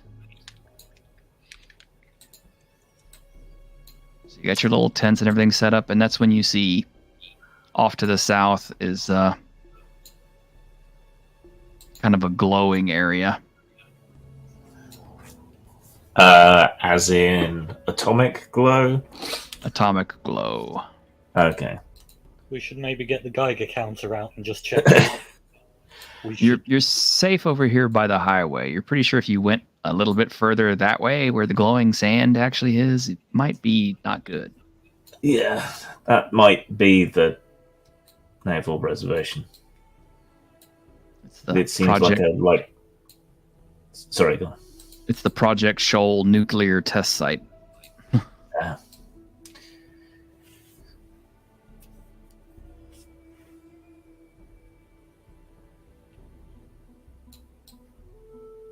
Maybe it could mutate us if we go over there. You've got enough problems.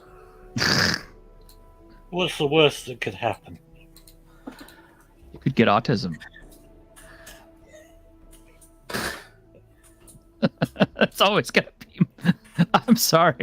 I love that. That's my favorite mutation in the whole book. As if all three of our characters have not at some point demonstrated deeply on the spectrum qualities.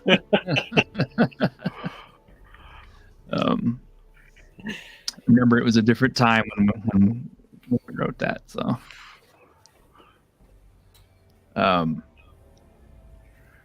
you won't have too many problems during the night, other than a few animals kind of poke near your tents and stuff, but you can shoo them away. Unless you want to try to capture them and eat them or something. Yeah, we have food. We have tinned food and stuff, so. Right. And also presumably a robot that doesn't need to sleep. Yeah. Yeah, she doesn't need to. So She does need to keep running repair functions and things, so. she does.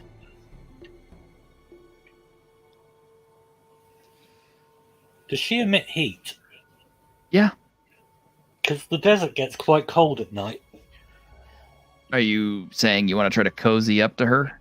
I'm going to suggest to her that, like, in the interest of keeping us alive, maybe she could come and spoon. If it's all the same to you, I think I'm going to keep working on myself while we're at downtime. It's very commendable. You should work on yourself, Dr. Jones. I think I will. He needs lube for that. It's not the kind of working on yourself I meant, but hey, knock yourself out. And some tweezers wrapped in cotton wool. That's why they call it rubbing alcohol. Yes, indeed.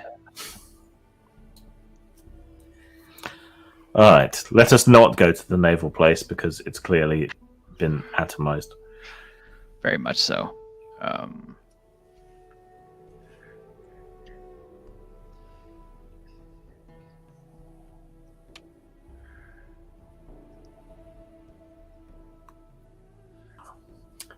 Oh, hold on. One moment.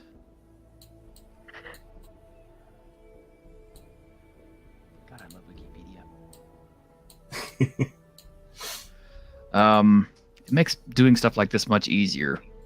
In the old days, what I would literally do is I literally bought maps to, like region maps and stuff like that with all the different things on them. I'd hand it to the players and we'd use it as we played. And, I could literally point out on the map, okay, this is where you are now. And then you could write on the map, what you found at all these different places and make it kind of like what you did with Whitechester. Yeah. Where it was a living document, which is always my favorite way to play anything like, post-apocalyptic stuff, because it was easier to keep track of like houses and stuff that you'd already pillaged. But you'll travel for a bit longer, another day or two, not finding too much of interest until you see off in the distance there is a place, a road that leads to somewhere called Fallon Station. Fallon Station. Mm-hmm. Fallon Station, Nevada. Is there any clue from the sign as to what it is? Not really. Other than just another town. Seems like a good stopping point to see if we can find any fuel. Or I mean, these bikes presumably going to run out of fuel after about a day or two of riding. So yeah, they will.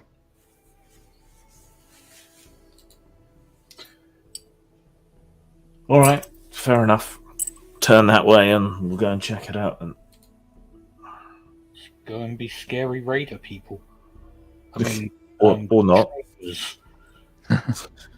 Well, in 2000, there was only 1,265 people living there, so it's not a huge place.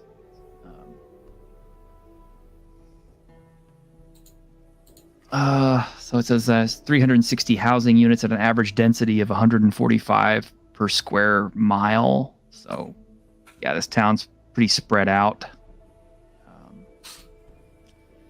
You'll see it as you approach. There's a lot of places that have been collapsed or fallen.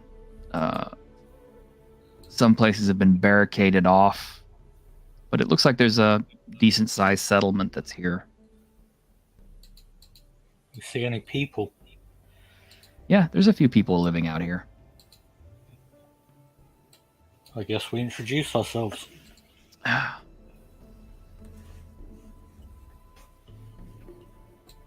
Yeah. You'll enter. It's actually a pretty good sized little town for talking post-apocalyptic levels. The way I usually do this is I look at whatever the population was at the time and I quarter it and I figured that's probably about the number of people who might be living there at this point in time, just because of population losses and regrowth. It's just kind of my metric. So about 300 people living here, so it's a pretty good sized place. Okay. Various stages of mutation, of course. And I guess most of the city has been picked over and broken down and repurposed. And Yeah, and people are still living here, of course. yeah. Wonky man, I don't think Dr. Jones is a conservative. I think he's fairly apolitical, but he's an asshole. So that would be why he's conservative. He's an asshole, sir. Major asshole. We're all assholes. I'm surrounded by assholes. Yeah, as you pull in, people will look at you, I mean, they look at your bikes, but then they, look at you guys and see that you're not wearing the hoods and flying the flags and everything. So Yeah. seem to relax a little bit. Do they seem like more of an agrarian community, even though they're in the desert, or hunters and gatherers, or Hunters, gatherers, traders. They seem to have a little bit of everything out here. do they have like a watering hole or a trader station? Or Yeah, they have a trade post here. okay. Yeah, so we need to find where we can get some fuel. Yeah, you stop in. There's people here who have fuel for sale. How much? They're like, where y'all from?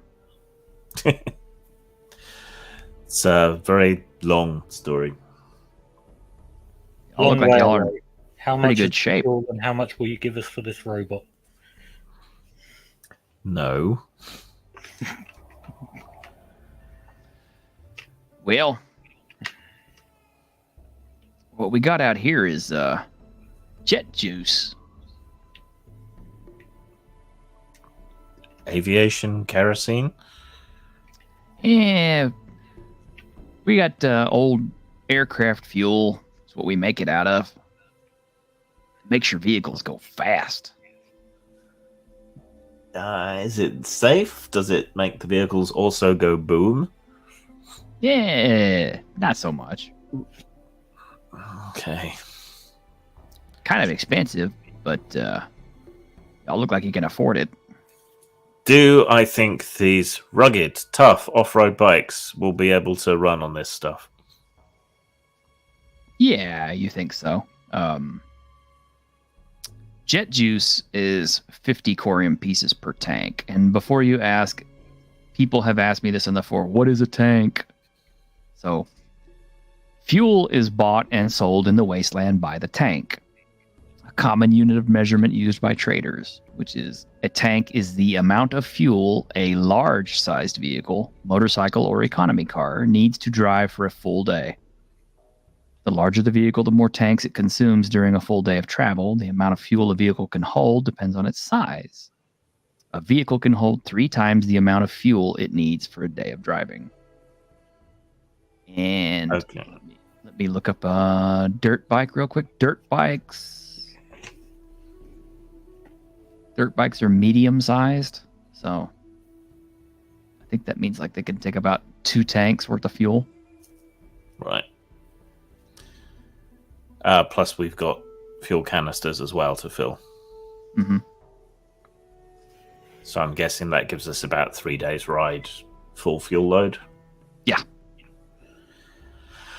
Okay, so what we'd need 150 corium per bike. Mm-hmm. Well, we still have a box of astronaut pens, which are 50 corium each. Yeah, they are. Here in a box. Okay. Will they take astronaut pens? I mean, they look at them and they're like, hey, these are kind of cool. Bet you we could sell these to somebody. How many are in a box? Wouldn't it like 50 to a box?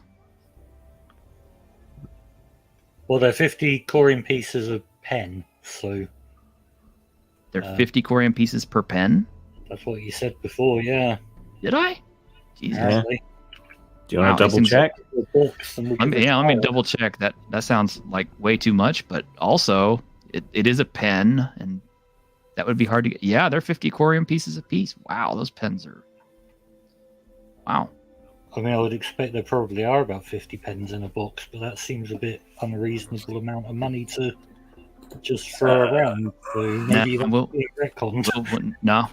We'll go with it because I figure you guys Okay. will spend it. So So 1, 2, 3, 4, 5, 6, 7, 12. 2,500. Yeah, it's going to cost us 12 pens to fuel all the tanks. what a bargain. Yeah.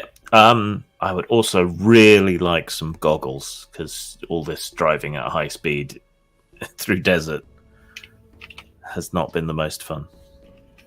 Yeah, they can get you just a standard set of goggles for like 1 corium piece. But if you want something special, they have some special stuff here, like X-ray goggles or Don't know. It would. flash Don't goggles. know. Don't know. It would be useful to be able to see through oncoming traffic. Or what were the other goggles? They got X-ray ones and.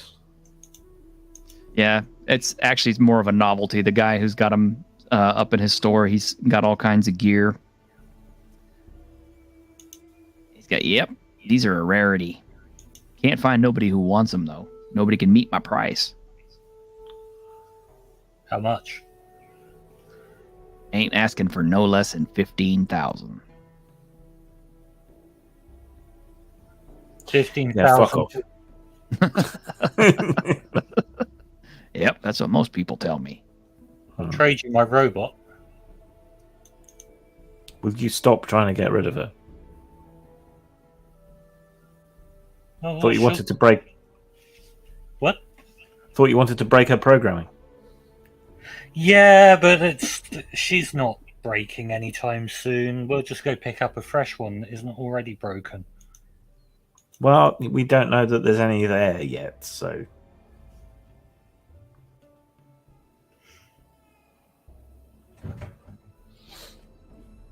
Now, what other goggles do you have? Let's see. They do have night vision goggles as well. Those are also pretty pricey at 2,000 corium pieces. Do they come with batteries or anything? They've got power. Okay. How much do you want for those? He wants 2,000 for the night vision. That's not worth it. Okay, 1,500.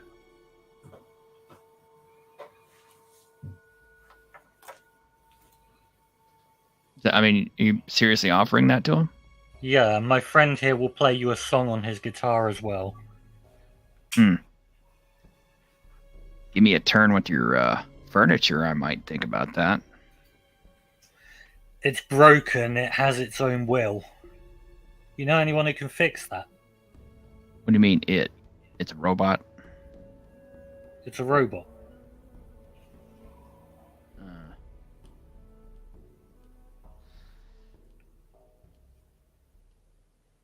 Yeah, I'd still fuck her. Yeah, try it, see what she does. If you die, can we have your stuff? I'll give you 1,500 worth of these astronaut pens for the night vision. How's that sound? These are hard to come by. So are these. I ain't got no use for them. You'll find it easier to sell them than you will this one night vision thing. Yeah, maybe. Easier Didn't return on your money. It's not dead stock. Didn't you just offload a whole bunch of those on the gas dealer down the street? I didn't offload a whole bunch. I gave him 12. They'll run out soon enough. They're pens. They don't last forever. Yeah, people always come through here needing something. Tell you what, why not? Sure. Sure, I'm going to have to bow out. It's midnight and I've got stuff to do tomorrow. Yeah, it's a good place to stop anyway. It's Okay. We've been going for 4 hours, so we'll go ahead and stop here. But yeah, you guys have stopped off at Fallon Station, Nevada. You guys want to I do some will make a research on note. it? Yeah. Allen Station, Nevada. Yes. And give yourself 1 level, please. Because we're at XP 6, is that enough for level 3? Yes, it is. Okay, so when we level, I'll read it in the book. It's fine. Grim needs to get to bed. Yeah, Grim needs to get to bed. All right. Night all. What did I say? What we were playing next week yet or not? You did not.